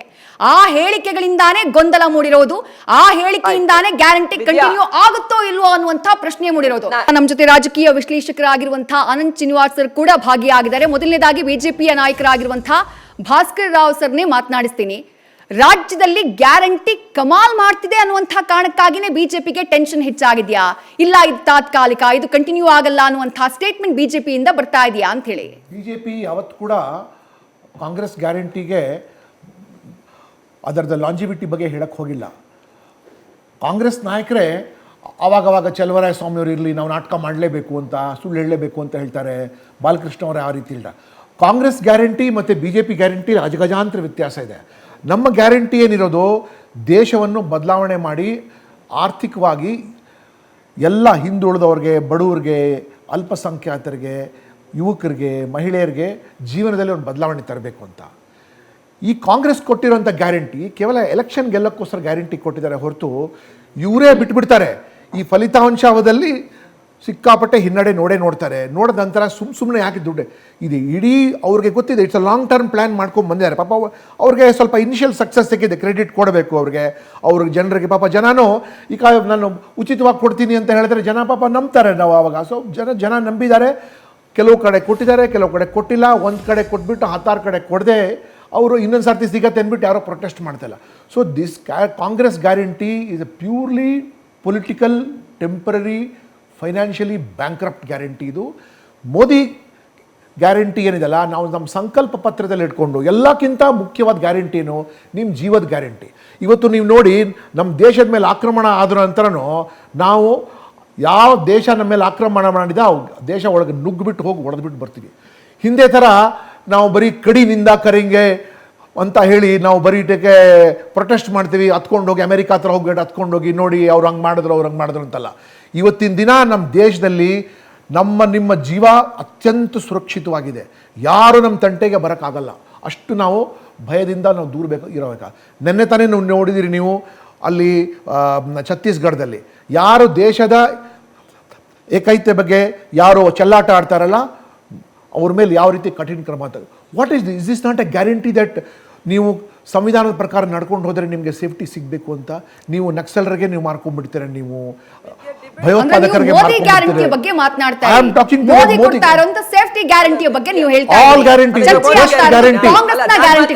ಕಾಂಗ್ರೆಸ್ ಗ್ಯಾರಂಟಿ ಇರೋದು ಪ್ಯೂರ್ಲಿ ಫೈನಾನ್ಷಿಯಲ್ ಗ್ಯಾರಂಟಿ. ನನ್ನ ಮೇಡಮ್ ಅವ್ರು ನಮಗೆ ಬಹಳ ರೆಸ್ಪೆಕ್ಟೆಡ್ ಪರ್ಸನ್ ಅವರು. ಮೇಡಮ್ ಮೊನ್ನೆ ಒಂದು ವಾರ ಹಿಂದೆ ನಮ್ಮ ಪರವಾಗಿ ಬ್ಯಾಟಿಂಗ್ ಮಾಡ್ತಾ ಇದ್ರು. ಈಗ ಅಲ್ಲಿ ಹೋಗ್ಬಿಟ್ಟು ಅವ್ರು ಮಾತಾಡಲಿ, ಆಯ್ತು ಮಾತಾಡ್ಲಿ ಪರವಾಗಿಲ್ಲ.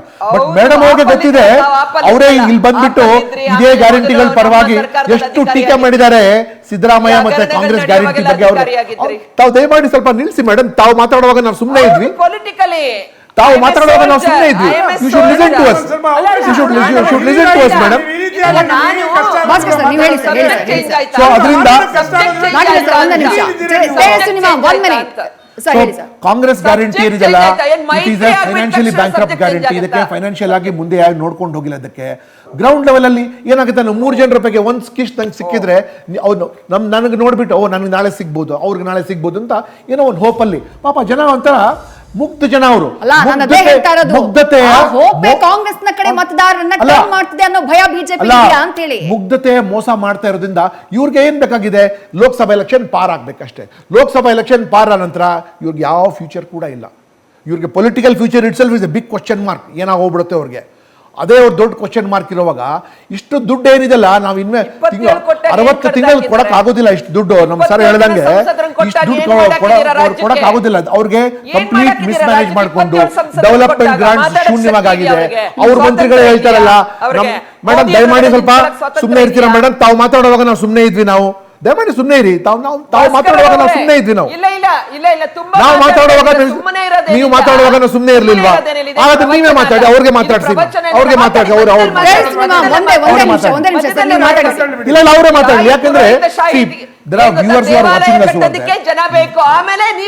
ಅವ್ರಿಗೆ ಪಾಯಿಂಟ್ ಡೈರೆಕ್ಟ್ ಆಗಿ ಹೇಳ್ಬೇಕು ಅಂದ್ರೆ ತೇಜಸ್ವಿನಿ ಮೇಡಮ್ ಹತ್ರ ಪಾಯಿಂಟ್ ಇಲ್ಲ, ಬರೀ ಡಿಬೇಟ್ ಡಿಸ್ರಪ್ಟ್ ಮಾಡ್ತಾ ಇದ್ದಾರೆ.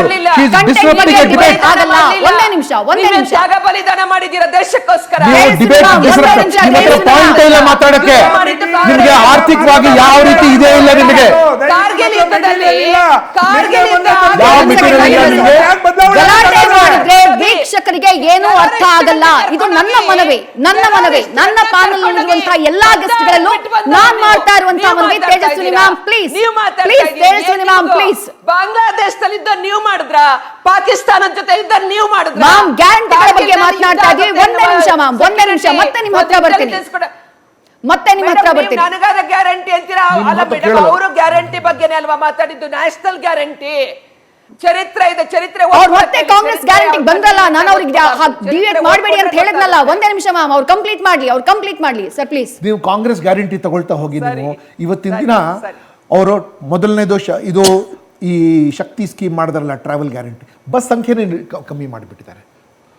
ಹಳ್ಳಿ ಕಡೆ ಹೋಗಿ ನೋಡಿ ಇನ್ನೂ ಎಷ್ಟು ಅಪಘಾತಗಳಾಗ್ತಾ ಇದೆ. ಯಾಕೆಂದರೆ ಜನ ಆ ಬಸ್ಸಲ್ಲಿ ಜಾಗ ಸಿಗ್ತಾ ಇರೋದ್ರಿಂದ ಅವರು ಬೇರೆ ಬೇರೆ ಟ್ರಾನ್ಸ್ಪೋರ್ಟಲ್ಲಿ ಹೋಗಿ ಆಕ್ಸಿಡೆಂಟ್ ಆಗೋದು ಇತ್ಯಾದಿಗಳು. ಏನಾದರೂ ಸುರಕ್ಷತೆ ತಂದಿದ್ದಾರೆ ಅದಕ್ಕೆ, ಕಮ್ಮಿನೇ ಕಮ್ಮಿ ಇದಕ್ಕೆ.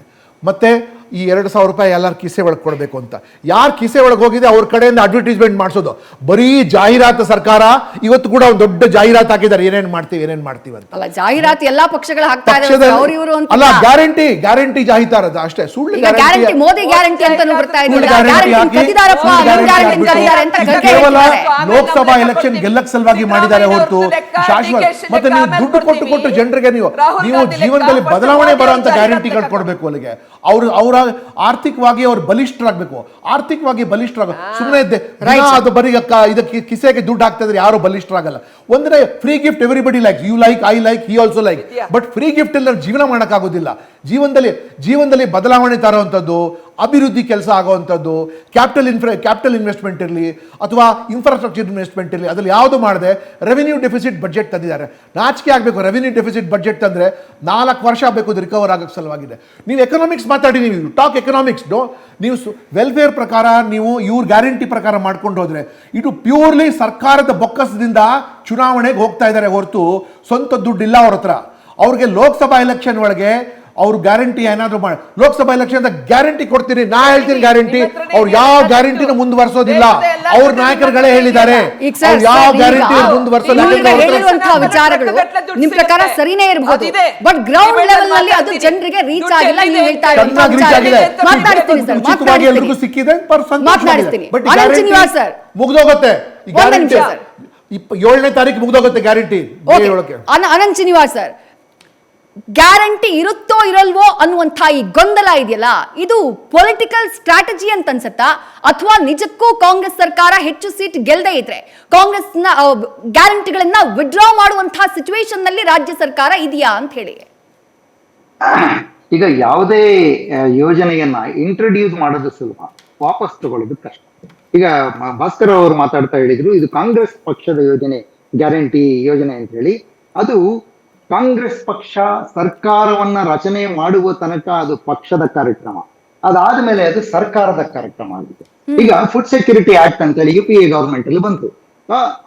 ಅದರ ಮುಂದುವರಿಕೆ ಈ ಅಕ್ಕಿ ಅನ್ನಭಾಗ್ಯ ಯೋಜನೆ ಇದೆಯಲ್ಲ, ಅದನ್ನೇ ಮುಂದುವರಿಸ್ಕೊಂಡು ಹೋಗ್ತಾ ಇರೋದು. ಯಾವುದೇ ಸರ್ಕಾರ ಒಂದು ಕಾರ್ಯಕ್ರಮವನ್ನ ಶುರು ಮಾಡಿದ ನಂತರ ಅದರ ಸಾಧಕ ಬಾಧಕಗಳನ್ನ ಯೋಚನೆ ಮಾಡಿ ಮುಂದೆ ಯಾವ್ದೋ ಬೇರೆ ಪಕ್ಷ ಬಂತು ಸರ್ಕಾರ ಮಾಡ್ತು ಅಂತಂದ್ರೆ ಅವರು ಅದರ ಸಾಧಕ ಬಾಧಕಗಳನ್ನ ಯೋಚನೆ ಮಾಡಿಕೊಂಡು ಇದು ಸರಿ ಮುಂದುವರಿಸಲಿಕ್ಕೆ ನಮಗೆ ಸಾಧ್ಯ ಆಗುತ್ತೆ, it is well within our capability ಅಂತ ಅನ್ನಿಸ್ದಾಗ ಅದನ್ನ ಮುಂದುವರಿಸ್ತಾರೆ.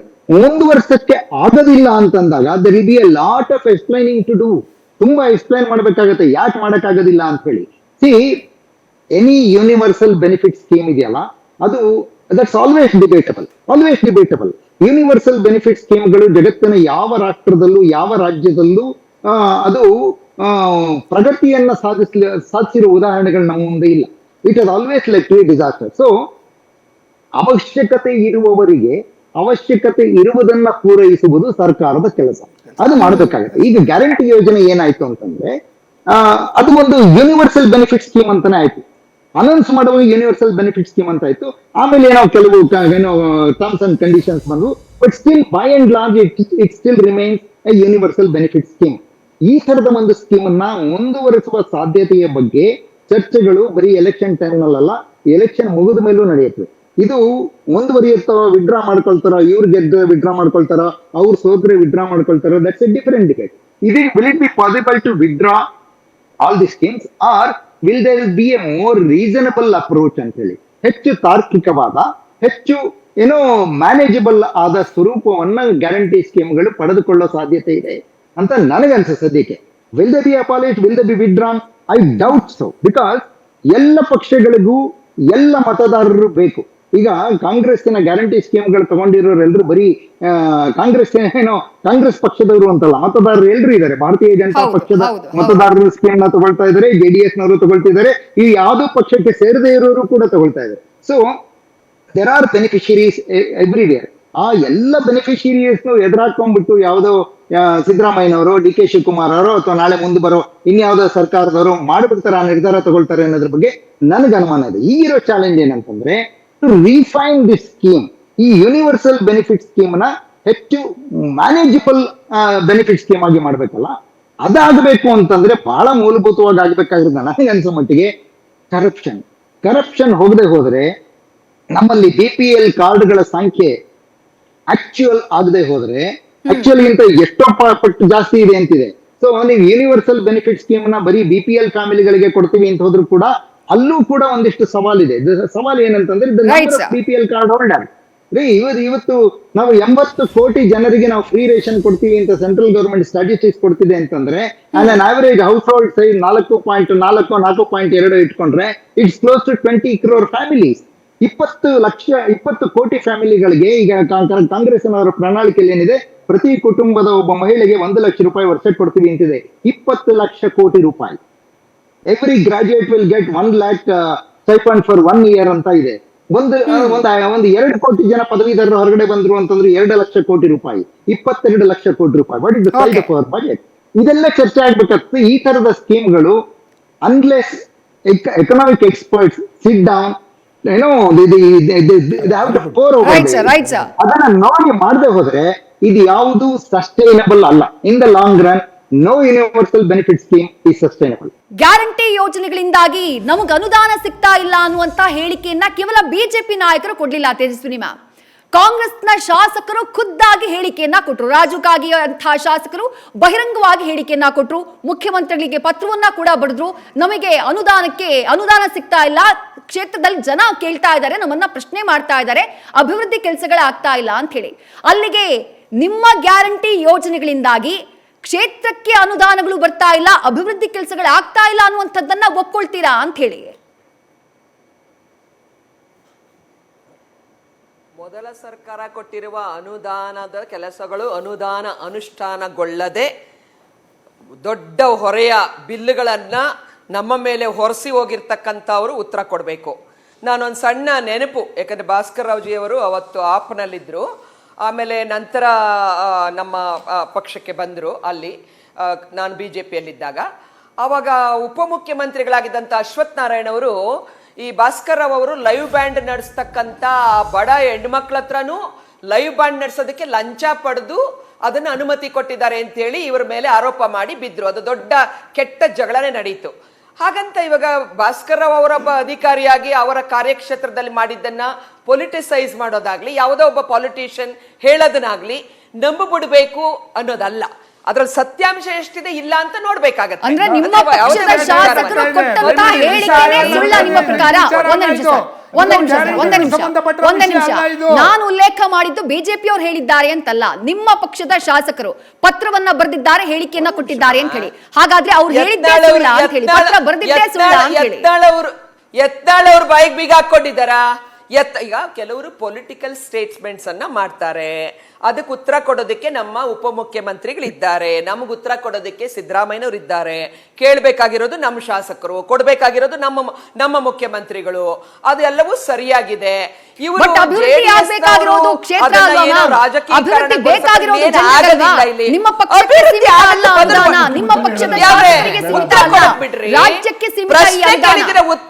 ಅಮ್ಮ ನೋಡಿ ನ್ಯೂಸ್ ಅಲೋ ಉತ್ತರ ಕೊಡಕ್ ಬಿಡಮ್ಮ, ಉತ್ತರ ಕೊಡಕ್ ಬಿಡ್ರಿ. ಈಗ ಎಷ್ಟೊಂದು 4-5 ಜನ ಮಾತಾಡಿದಾಗ ಕಾಂಗ್ರೆಸ್ ಉತ್ತರ ಕೊಡಕ್ ಬಿಡ್ಬೇಕಲ್ವಾ? ಉತ್ತರ ಕೊಡ್ರಿ. ಈಗ ನೀವು ಎಲ್ಲಿಂದ ಪಾಕಿಸ್ತಾನದಿಂದ ಹಿಡಿದು ಜಗತ್ತೆಲ್ಲ ಸುತ್ಕೊಂಡು ಇಲ್ಲಿಗೆ ಬಂದಿದ್ದೀರಾ, ನಾನು KPC ಆಫೀಸಲ್ಲಿ ಕೂತಿದ್ದೀನಿ, ಅದೆಲ್ಲವನ್ನು ಹೇಳಿ ಬರ್ಬೇಕಲ್ವಾ? ನಾನು ನ್ಯೂಸ್ ಫಸ್ಟ್ ಸ್ಟುಡಿಯೋವರೆಗೂ ನಾನು ಕೊಡ್ಬೇಕಲ್ವಾ, ಉತ್ತರ ಕೊಡ್ಬೇಕಲ್ವಾ? ಮೋದಿ ಅವರ ಜಾಹೀರಾತಿಗೆ ಎಷ್ಟು ದುಡ್ಡು ಖರ್ಚಾಗಿದೆ, ಪ್ರಧಾನಿಗಳ ಜಾಹೀರಾತಿಗೆ ಎಷ್ಟು ದುಡ್ಡು ಖರ್ಚಾಗಿದೆ. ಈಗ ಬಡವರ ಪರವಾಗಿ ಆಧಾರ್ ಕಾರ್ಡ್ ತಂದಾಗ ಬಿಜೆಪಿ ಅವರು ಏನ್ ಹೇಳಿದ್ರು? ವಿರೋಧ ಮಾಡ್ಲಿಲ್ವಾ? ಇವತ್ತು ಒಪ್ಕೊಳ್ಳಿಲ್ವಾ? ಶ್ರೀಮತಿ ಸೋನಿಯಾ ಗಾಂಧಿ ಅವರು ಫುಡ್ ಸೆಕ್ಯೂರಿಟಿ ಆಕ್ಟ್ ತರದೇ ಇದ್ದಿದ್ರೆ ಹಾಗಾದ್ರೆ ಇವರು ಅಕ್ಕಿ ಕೊಡೋದಕ್ಕೆ ಅನ್ನರಾಮಯ್ಯ ಅಂತೇಳಿ ಸಿದ್ದರಾಮಯ್ಯನ ಯಾಕೆ ಕರೀತಾರೆ, ಬೇರೆಯವ್ರನ್ನ ಯಾಕೆ ಕರೀಲಿಲ್ಲ? ಅದು ಕಾಂಗ್ರೆಸ್ ಅಂದ್ರೇನೆ ಬಡವರ ಪರ. ಅವರು ಬಡವರನ್ನೇ ನಿರ್ಮೂಲನೆ ಮಾಡೋದು ಅವರ ಅಮಾನವೀಯ ಯೋಜನೆಗಳು, ಅದು ಇಲ್ಲ ಆಗೋದಿಲ್ಲ. ಬಡತನ ನಿರ್ಮೂಲನೆ ಮಾಡೋದು ನಮ್ಮ ಕಮಿಟ್ಮೆಂಟ್. ಬಡವರ ಇದು ಕೆಲವ್ರಿಗೆ ಒಂದು ಹುಚ್ಚು ಕಲ್ಪನೆ ಇದೆ, ಬಡವರು ಟ್ಯಾಕ್ಸೇ ಕಟ್ಟಲ್ಲ ಅಂತ. ನಾನು ಹೇಳಿದ್ನಲ್ಲ ಆವಾಗ್ಲೇನೆ, ಕುಂಕುಮ ಇಟ್ಕೊಳ್ಳೋದ್ರಿಂದ ಹಿಡಿದು ಅಗರಬತ್ತಿ ಇಟ್ಕೊಳ್ಳೋದ್ರಿಂದ ರಂಗೋಲೆ ಪುಡಿವರೆಗೂ ಅಂದ್ರೆ ಕಟ್ಟ ಕಡೆಯ ಬಡವ ಕೂಡ ಟ್ಯಾಕ್ಸ್ ಕೊಡ್ತಾನೆ, ಪುಕ್ಸಟ್ಟೆ ಏನು ಬದುಕ್ತಾ ಇಲ್ಲ. ನಿರ್ಮಲಾ ಸೀತಾರಾಮನ್ ಅವರಿಗೆ ಕುಡಿಯೋ ಕಾಫಿಯಿಂದ ಹಿಡಿದು GST ತಗೊಂಡೋಗ್ಬಿಟ್ಟು ನಮ್ದೇ ದುಡ್ಡು ಅನುದಾನದ ಬಗ್ಗೆ ಮಾತಾಡಿದ್ರಿ. ಅನುದಾನದಲ್ಲೇ 18% ನಾವು ಟ್ಯಾಕ್ಸ್ ಅನ್ನ GST ಕೊಡ್ಬೇಕು. ಏನ್ ಅನುದಾನ ಮಾಡ್ತೀವಿ? ರಾಜ್ಯ ಸರ್ಕಾರ ಅಭಿವೃದ್ಧಿ ಕೊಡ್ತಕ್ಕಂಥ ದುಡ್ಡಲ್ಲಿ ನೀವು 20%, 1/5 GST ಹಿಡಿದ್ರೆ ಯಾವ ಅಭಿವೃದ್ಧಿಯನ್ನ ಇಲ್ಲಿ ಮಾಡಕ್ಕಾಗತ್ತೆ? ಕೇಂದ್ರ ಈ ಒಂದು ಏನು ಕುತ್ತಿಗೆ ಮೇಲೆ ಕುತ್ಕೊಂಡು ಲೂಟಿ ಮಾಡ್ತಕ್ಕಂಥದ್ದನ್ನ ಬಿಡಬೇಕು. ಇದು ಯಾವುದೋ ಇದು ಒಕ್ಕೂಟ ವ್ಯವಸ್ಥೆಯಲ್ಲಿದ್ದೀವಿ, ಕರ್ನಾಟಕ ರಾಜ್ಯದ ಜನತೆ ಕೊಡ್ತಕ್ಕಂಥ ಟ್ಯಾಕ್ಸ್ ಅದರ ಮೇಲೆ ನಮಗೆ ಹಕ್ಕಿದೆ. ಆದ ಕಾರಣ ಕೇಂದ್ರ ರಾಜ್ಯಗಳ ನಡುವೆ ಒಳ್ಳೆಯ ಸಂಬಂಧ ಇದ್ದಾಗ ಪಾಲಿಸಿ ಮ್ಯಾಟರ್ಸ್ ಚೆನ್ನಾಗಿದ್ದಾಗ ಆಗತ್ತೆ. ಇಲ್ಲಿ ಬಿಜೆಪಿಯ ಸಂಸದರಿಗೆ ಸ್ವಾತಂತ್ರ್ಯ ಇಲ್ಲ. ಬಿಜೆಪಿಯ ಸಂಸದರು ಅಷ್ಟೊಂದು ಜನ 26 ಜನರನ್ನ ಕಳಿಸಿದ್ರು ಕೂಡ ರಾಜ್ಯದ ಪರವಾಗಿ ಚೆನ್ನಾಗಿ ಅವರು ವಾದ ಮಾಡೋಕೆ ಅಲ್ಲಿ ಯಾವುದೇ ಶಕ್ತಿ ಇಲ್ಲ. ಇವತ್ತು ಲೋಕಸಭೆಯಲ್ಲಿ ಹೆಚ್ಚು ಜನ ಕಾಂಗ್ರೆಸ್ ಸಂಸದರು ಬರಬೇಕು. ಭರವಸೆಯನ್ನ ಅಭಿವೃದ್ಧಿ ಆಗದೇ ಇರೋದಕ್ಕೆ ಕಾಂಗ್ರೆಸ್ನ ಗ್ಯಾರಂಟಿ ಯೋಜನೆಗಳ ಕಾರಣ ಅಲ್ಲ, ಕೇಂದ್ರದಿಂದ ಅನುದಾನ ಬರದೇ ಇರೋದ್ ಕಾರಣ ಅಂತ ನೀವು ಆರೋಪ ಮಾಡ್ತಾ ಇದ್ದೀರಿ. ಬಿಜೆಪಿ ಅವರು ಉತ್ತರ ಕೊಡ್ತಾರೆ. ಒಂದೇ ನಿಮಿಷ, ಭಾಸ್ಕರ್ ರಾವ್ ಉತ್ತರ ಕೊಡ್ತಾರೆ. ಪೇಪರ್ ಮೇಲೆ ಆಗೋದಿಲ್ಲ, ಟಿವಿ ಡಿಬೇಟ್ ಅಲ್ಲಿ ಆಗೋದಿಲ್ಲ, ಅಭಿವೃದ್ಧಿ ನೆಲದಲ್ಲಿ ಆಗ್ತಾ ಇರೋದು. ಉತ್ತರ ಏನ್ ಬರುತ್ತೆ ಅಂತ ನೋಡೋಣ. ಒಂದೇ ನಿಮಿಷ ಹೇಳಿ ನಾಗೇಂದ್ರ ಪ್ರಸಾದ್ ಸರ್. ನೋಡಿ, ದಯವಿಟ್ಟು ಅವ್ರನ್ನ ನಾನು ರಿಕ್ವೆಸ್ಟ್ ಮಾಡ್ತಾ ಇದ್ದೀನಿ, ಮಾತಾಡೋ ತನಕ ಸ್ವಲ್ಪ ನಮ್ಗೆ ಅವಕಾಶ ಕೊಡಿ. ಮೊದಲನೇದಾಗಿ ಬಡತನದ ನಿರ್ಮೂಲನೆ ಬಗ್ಗೆ ಅವ್ರು ಪಾಪ ಬಡವರ ಬಗ್ಗೆ, ಬಡತನದ ನಿರ್ಮೂಲನೆ ಬಗ್ಗೆ ಮಾತಾಡ್ತಾ ಇದ್ದಾರೆ. ಯಾವ ಬಡವರಿಗೆ ಬಡತನದ ಸ್ಕೀಮ್ಗಳು ಕೊಡ್ತಾ ಇದ್ದಾರಲ್ಲ, ಒಂದು ಕೈಯಿಂದ ತಗೊಂಡು ಒಂದು ಕೈಯಿಂದ ಕೊಡ್ತಾ ಇರ್ತಕ್ಕಂಥ ವಿವರಣೆ ಕೊಡಕ್ಕೆ ಹೇಳಿ. ಅಬಕಾರಿ ಸುಂಕ ಎಷ್ಟಾಗ್ತಾ ಇದ್ದೀರಾ? ಒಂದು ಬೀರ್ ಬಾಟಲ್ ಮೇಲೆ ಎಷ್ಟು ಜಾಸ್ತಿ ಮಾಡಿದ್ದೀರಾ? ಒಬ್ಬ ಬಡವರ ಮನೆ ಕುಡಿತಕ್ಕಂಥವನು ಅವ್ನ ಮನೆಯಲ್ಲಿ 1 to 2 ರೇಟ್ ಅಲ್ಲಿ ಕಿತ್ಕೊಂಡು ನೀವು ಬಡತನದ ಮನೆಗೆ ಅಕ್ಕಿ ಕೊಡ್ತಕ್ಕಂಥದ್ದು ಮತ್ತೊಂದು ಫ್ರೀಗಳು ಕೊಡ್ತಕ್ಕಂಥದ್ದು ಮಾಡ್ತಾ ಇದ್ದೀರಲ್ಲ, ಅವ್ರ ಮನೆಯಿಂದ ಕಿತ್ಬಿಟ್ಟು ಅವ್ರ ಮನೆಗೆ ಕೊಡ್ತಾ ಇದ್ದೀರಲ್ಲ, ಎಲ್ಲಿ ನೀವು ಬಡತನ ನಿರ್ಮೂಲನೆ ಮಾಡ್ತಾ ಇದ್ದೀರಾ? ನಂಬರ್ 1. ಎರಡನೇದು, ಅವ್ರು ಹೇಳ್ತಿದ್ದಾರೆ ದೇಶದ ಒಕ್ಕೂಟದ ವ್ಯವಸ್ಥೆ ಬಗ್ಗೆ ಮಾತಾಡ್ತಾ ಇದ್ದಾರೆ. ಅವ್ರ ಅನುಭವಿಗಳು ಒಕ್ಕೂಟದ ವ್ಯವಸ್ಥೆ ಅಂದ್ರೆ ಯಾವ ರೀತಿ ಇರುತ್ತೆ ಅಂತಕ್ಕಂಥದ್ದು ಅವರು ಈಗ ಉತ್ತರ ಕೊಡಬೇಕಾಗುತ್ತೆ. ಮೂರನೇದು, ಪದೇ ಪದೇ ಅವ್ರು ಹೇಳ್ತಿದ್ದಾರೆ ಬಿಜೆಪಿ ಸರ್ಕಾರದಲ್ಲಿ ನಮ್ಮ ಬಿಜೆಪಿ ಸಂಸದರು ಏನು 25 ಜನ ಪ್ಲಸ್ ಒಬ್ಬರು 26 ಜನ ಗೆದ್ದಿದ್ರು, ಅವ್ರು ನಾಳೆ ಡಿಬೇಟ್ ಬರಕ್ಕೆ ಹೇಳಿ ಅಂಕಿಅಂಶಗಳ ಸಮೇತ ತಂದು ನಾನು ಕೊಡ್ತೀನಿ ಎಷ್ಟು ಅನುದಾನ ಈ ರಾಜ್ಯಕ್ಕೆ ತಂದಿದ್ದಾರೆ ಅಂತಕ್ಕಂಥದ್ದನ್ನ ನನಗಿಂತ ಹೆಚ್ಚು ಅವ್ರಿಗೆ ಗೊತ್ತಿದೆ. ಮತ್ತೊಂದು ಮಾತನ್ನ ಹೇಳ್ತಾ ಇದ್ದೀನಿ, ಯಾವ ಒಂದು ಫ್ರೀ ಸ್ಕೀಮ್ಗಳ ಬಗ್ಗೆ ಇವತ್ತು ಇವರು ಮಾತನಾಡ್ತಾ ಇದ್ದಾರೆ, ಇದೇ ಸ್ಕೀಮ್ ಅನ್ನ ತೆಲಂಗಾಣದಲ್ಲಿ ಇಂಟ್ರೊಡ್ಯೂಸ್ ಮಾಡಿದಂತ ಸಂದರ್ಭದಲ್ಲಿ 1 ವರ್ಷದ ತೆಲಂಗಾಣ ಬಜೆಟ್ 75% ಉಚಿತಗಳಿಗೆ ಹೋಗ್ತಾ ಇದೆ ಮೇಡಮ್. ಶಾಶ್ವತ ಯೋಜನೆಗಳು ಎಲ್ಲಿ ಮಾಡ್ತೀರಾ ನೀವು ರಾಜ್ಯದಲ್ಲಿ? ಹಾಗಾದ್ರೆ ಶಾಶ್ವತ ಯೋಜನೆಗಳನ್ನ ಎಲ್ಲಿ ಮಾಡ್ತೀರಾ? 75% ಒಂದು ವರ್ಷದ ಬಡ್ಜೆಟ್ ಅಲ್ಲಿ 75% ಈ ಒಂದು ಉಚಿತಗಳಿಗೆ ಹೋದ್ರೆ 25% ಅಲ್ಲಿ ನೀವು ಶಾಶ್ವತ ಯೋಜನೆಗಳನ್ನ ಎಲ್ಲಿ ಮಾಡ್ತೀರಾ? ಹಾಗಾದ್ರೆ ಶಾಶ್ವತ ಯೋಜನೆಗಳಿಗೆ ಎಲ್ಲೂ ಕೂಡ ಅಲ್ಲಿ ಯಾವುದೇ ಕಾರಣಕ್ಕೂ ಮಾಡೋದಕ್ಕೆ ಅವಕಾಶ ಇಲ್ಲ. ಆಮೇಲೆ ಮೇಡಮ್ ಅವರಿಗೆ ನಾನೊಂದು ಮನವಿ ಮಾಡ್ತಾ ಇದ್ದೀನಿ. ಮೇಡಮ್ ದಯವಿಟ್ಟು ನೋಡಿ, ಕಳೆದ ಆ ಒಂದು ವರ್ಷದಿಂದ ಕಾಂಗ್ರೆಸ್ MLAಗಳು ನಮ್ಗೆ ಅನುದಾನ ಬಂದಿಲ್ಲ, ಕ್ಷೇತ್ರಕ್ಕೆ ಹೋದ್ರೆ ನಮ್ಮ ಜನಗಳು ಬೇರೆ ರೀತಿ ನೋಡ್ತಾ ಇದ್ದಾರೆ ಅಂತಕ್ಕಂಥ ಮಾತು ಹೇಳಿದ್ರು. ಹಾಗಾದ್ರೆ ಅನುದಾನ ಎಲ್ಲ ಕೊಡೋದಕ್ಕೆ ರಾಜ್ಯ ಸರ್ಕಾರದ ಹಣ ಎಲ್ಲೋಯ್ತು? ಸನ್ಮಾನ್ಯ ಕುಮಾರಸ್ವಾಮಿ ಅವರು ಮುಖ್ಯಮಂತ್ರಿಗಳಾದಂತಹ ಸಂದರ್ಭದಲ್ಲಿ ಶಾಶ್ವತ ಯೋಜನೆಗಳು ಹೇಗಿರುತ್ತೆ ಅಂತಂದ್ರೆ, ಸಾರಾಯಿ ನಿಷೇಧ ಮಾಡಿದ್ರು, ಎಷ್ಟೋ ಜನ ಬಡವರು ಆತ್ಮಹತ್ಯೆ ಮಾಡ್ಕೋತಾ ಇದ್ರು, ಅವ್ರ ಹೆಂಡತಿ ಮಕ್ಕಳು ತಾಳಿ ಕಿತ್ಕೊಂಡು ಹೋಯ್ತಾ ಇದ್ರು. ಅವತ್ತು ಸಾರಾಯಿ ನಿಷೇಧ ಮಾಡಿದ್ದಕ್ಕೆ ಸಾವಿರಾರು ಮನೆಗಳ ಒಂದು ಗೌರವ ಇವತ್ತು ಉಳ್ಕೋತಾ ಬಡವರದು. ನಂಬರ್ 1. ನಂಬರ್ 2, ಇಲ್ಲಿ ಕೇಳಿ ಮೇಡಮ್, ನಂಬರ್ 2 ಅವ್ರಿಗೆ ಹೇಳ್ತಾ ಇದ್ದೀನಿ, ಯಾವೊಂದು ಇದೇ ರೀತಿ ಬರ ಬಂದಂತ ಪರಿಸ್ಥಿತಿಯಲ್ಲಿ 26,000 ಕೋಟಿ ಸಮ್ಮಿಶ್ರ ಸರ್ಕಾರದಲ್ಲಿ ಸನ್ಮಾನ್ಯ ಕುಮಾರಸ್ವಾಮಿ ಅವರು ರೈತರ ಸಾಲ ಮನ್ನಾ ಮಾಡಿದ್ದು ಜಾತ್ಯತೀತವಾಗಿ, ಪಕ್ಷಾತೀತವಾಗಿ, ಭಾಷಾತೀತವಾಗಿ ಮಾಡಿದ್ರು. ಹಾಗಾದ್ರೆ ನೀವು 240 ಏನು ಒಂದು ಹೋಬಳಿಗಳು ಇವತ್ತು ತಾಲೂಕಲ್ಲಿ ಬರ ಬಂತು, 2,000 ರೂಪಾಯಿ ಕೊಟ್ಟಿರ್ತಕ್ಕಂಥದ್ದು ಕೇಂದ್ರದ ಯೋಜನೆ ಹಣ ಅಲ್ಲಿ ಕೊಟ್ಟಿರತಕ್ಕಂಥದ್ದು, ರಾಜ್ಯ ಸರ್ಕಾರದ ದುಡ್ಡು ಎಲ್ಲೋಯ್ತಾಗಾದ್ರೆ ಇವೆಲ್ಲ ಕೂಡ ಕೊಡ್ಬೇಕು ಅವರು. ಅನಂತ್ ಶ್ರೀನಿವಾಸ್ ಸರ್ನ ಮಾತನಾಡಿಸಬೇಕು. ಗ್ಯಾರಂಟಿ ಯೋಜನೆಗಳ ವಿಚಾರವಾಗಿ ನಡೀತಾ ಇರುವಂತಹ ಚರ್ಚೆಯನ್ನ ಗಮನಿಸ್ತಾ ಇದ್ದೀರಿ ಸರ್. ಅಭಿವೃದ್ಧಿಗೆ ಅನುದಾನಗಳು ಸಿಗ್ತಾ ಇಲ್ಲ ಅನ್ನುವಂತಹ ಕಾರಣಕ್ಕಾಗಿ ಕಾಂಗ್ರೆಸ್ನ ಗ್ಯಾರಂಟಿಗಳೇ ಅದಕ್ಕೆ ಕಾರಣ ಅಂತ ಹೇಳಿ ಬಿಜೆಪಿ ಆರೋಪ ಮಾಡ್ತಾ ಇದೆ. ಹಾಗಾಗಿನೇ ಕ್ಷೇತ್ರಗಳ ಅಭಿವೃದ್ಧಿ ಆಗ್ತಾ ಇಲ್ಲ ಅನ್ನುವಂಥದ್ದು ಬಿಜೆಪಿ ನಾಯಕರು ಮಾಡ್ತಾ ಇರುವಂತಹ ಆರೋಪ. ಸ್ವತಃ ಕಾಂಗ್ರೆಸ್ನ ಶಾಸಕರು ಅದನ್ನ ಪ್ರಸ್ತಾಪ ಮಾಡಿದ್ರು. ನೀವಾಗಲೇ ಗ್ಯಾರಂಟಿ ಯೋಜನೆಗಳ ಬಗ್ಗೆ ಅದನ್ನ ಕಂಟಿನ್ಯೂ ಆಗುತ್ತೋ ಇಲ್ವೋ ಅನ್ನುವಂಥದ್ದನ್ನ ಉಲ್ಲೇಖ ಮಾಡುವಂತಹ ಸಂದರ್ಭದಲ್ಲಿ ಕೆಲವೊಂದಿಷ್ಟು ಬದಲಾವಣೆಗಳು ನಿರ್ವಹಣೆಯ ವಿಚಾರದಲ್ಲಿ ಆಗಬಹುದು ಅಂತ ಹೇಳಿದ್ರೆ, ಅದರ ಅರ್ಥ ಒಂದಿಷ್ಟು ರೆಸ್ಟ್ರಿಕ್ಷನ್ಸ್ ಅನ್ನ ಜಾಸ್ತಿ ಮಾಡುವಂತಹ ಸಾಧ್ಯತೆ ಇದೆಯಾ ಗ್ಯಾರಂಟಿ ಯೋಜನೆಗಳು ಇಫ್ ಇನ್ ಕೇಸ್ ಕಂಟಿನ್ಯೂ ಆದ್ರೆ ಅಂತ ಹೇಳಿ sir? The size of requirement ಇದೆಯಲ್ಲ, ಸುಮಾರು 50-60 ಸಾವಿರ ಕೋಟಿ ರೂಪಾಯಿ ಬೇಕು ಅನ್ನೋದು ಅದು ಸಣ್ಣ ರಿಕ್ವೈರ್ಮೆಂಟ್ ಅಲ್ಲ, ತುಂಬಾ ಅಗಾಧವಾದ ರಿಕ್ವೈರ್ಮೆಂಟ್. ಅದಕ್ಕೆ ಫಂಡ್ ಮೊಬಿಲೈಸೇಷನ್ ಎಲ್ಲಿ ಮಾಡಬೇಕಾಗತ್ತೆ ಅನ್ನೋದು ಸರ್ಕಾರದ ತಲೆನೋವು. ಒಂದು ಟ್ಯಾಕ್ಸ್ಗಳು ಮಾಡಿ ರಾಜ್ಯ ಸರ್ಕಾರದ ವ್ಯಾಪ್ತಿಯಲ್ಲಿ ಬರೋ ಟ್ಯಾಕ್ಸ್ಗಳೇ ಕಡಿಮೆ, ಅದು ಅಲ್ಲಿ ಒಂದಿಷ್ಟು ರಿಕವರ್ ಮಾಡ್ಕೋಬೇಕು. ಇಲ್ಲ ಅಂದ್ರೆ ನಾನು ಈಗ ಮಾಡ್ತಾ ಇರೋ ಖರ್ಚನ್ನ ಕಡಿಮೆ ಮಾಡ್ಕೋಬೇಕು. ಒಂದು ಫ್ಯಾಮಿಲಿ ಬಜೆಟ್ ತರ ಅದು. ನನ್ನ ಇನ್ಕಮ್ 10,000 ರೂಪಾಯಿ ಇದೆಯಪ್ಪ, ನನಗೆ ಇದ್ದಕ್ಕೆ ನಂಗೆ 5,000 ರೂಪಾಯಿ ಹೆಚ್ಚಿನ ಖರ್ಚು ಬರುತ್ತೆ ಅಂದ್ರೆ ನಾನು ಬೇರೆ ಏನನ್ನೋ ಕಡಿಮೆ ಮಾಡ್ತೀನಿ, ನಾನು ಬೇರೆ ಏನನ್ನೋ ಕಡಿಮೆ ಮಾಡಿ ಇದಕ್ಕೆ ಹೊಂದಿಸ್ಕೊಳ್ತೀನಿ. ಆ ತರದ ಒಂದು ಹೊಂದಾಣಿಕೆ ಮಾಡ್ಕೋಬೇಕಾಗತ್ತೆ. ಬಟ್ ಇಲ್ಲಿ ಡೆವಲಪ್ಮೆಂಟ್ ಅಂತ ಬಿಜೆಪಿ ಅವರು JDS ನವರು ಹೇಳ್ತಾ ಇದ್ದಾರೆ ಅಂತ ಹೇಳಿದ್ರಲ್ಲ, I would like them to actually do a study. ಅಭಿವೃದ್ಧಿ ಕಡಿಮೆ ಆಗಿದೆ ಅಂತ ಹೇಳ್ತಾರಲ್ಲ, ಅಭಿವೃದ್ಧಿ ನಡೀತಾ ಇಲ್ಲ, ಅಭಿವೃದ್ಧಿ ಕೆಲಸಗಳು ನಡೀತಿಲ್ಲ. ಎಲ್ಲಿ ನಡೀತಿಲ್ಲ? ಒಂದಿಷ್ಟು ಸ್ಟಾಟಿಸ್ಟಿಕ್ಸ್ ನ, they have the network, they have the resources to do that, they should do that. ನೀರಾವರಿ ಕೆಲಸಗಳು ಎಷ್ಟು ಯೋಜನೆಗಳ ಪ್ರಗತಿಯಲ್ಲಿಲ್ಲ, ಎಷ್ಟು ಯೋಜನೆಗಳು ನಿಂತಿವೆ, ರಸ್ತೆ ಎಷ್ಟು ಯೋಜನೆಗಳು ನಿಂತಿವೆ, ಕೃಷಿ ಚಟುವಟಿಕೆಗಳು ಏನ್ ನಿಂತಿವೆ ಹೇಳ್ಬೇಕಲ್ಲ. ಅಭಿವೃದ್ಧಿ ಅಭಿವೃದ್ಧಿ ಅಭಿವೃದ್ಧಿ ಅನ್ನೋದು it's A very abstract concept. ಅಭಿವೃದ್ಧಿ ಅನ್ನೋದು ಎಲ್ಲಿ ಕೆಲಸಗಳು ನಡೀತಾ ಇಲ್ಲ, ಮುಂಚೆ ಎಷ್ಟು ನಡೀತಾ ಇತ್ತು, ಮುಂಚೆ ಎಷ್ಟು ಪ್ರಗತಿ ಆಗಿದೆ, ಅದಕ್ಕೆ ಎಷ್ಟು ಖರ್ಚಾಗಿದೆ, ಈಗ ಯಾಕೆ ಆಗ್ತಾ ಇಲ್ಲ ಅಂತಂದ್ರೆ ಯಾಕೆ ಆಗ್ತಾ ಇಲ್ಲ, ಎಲ್ಲಿ ಆಗ್ತಾ ಇಲ್ಲ, ಎಷ್ಟು ಕೊರತೆ ಇದೆ, ಈ ತರದ ಒಂದು ಅಧ್ಯಯನ ಪೂರ್ವಕವಾದ ಆರೋಪಗಳು ಅಪೋಸಿಷನ್ ಪಾರ್ಟೀಸ್ ಇಂದ ಬರ್ತಾ ಇಲ್ಲ. ಕಾಂಗ್ರೆಸ್ ಕಡೆಯಿಂದನೂ ಅಷ್ಟೇ, ಬಿಜೆಪಿ ಕಡೆಯಿಂದನೂ ಅಷ್ಟೇ.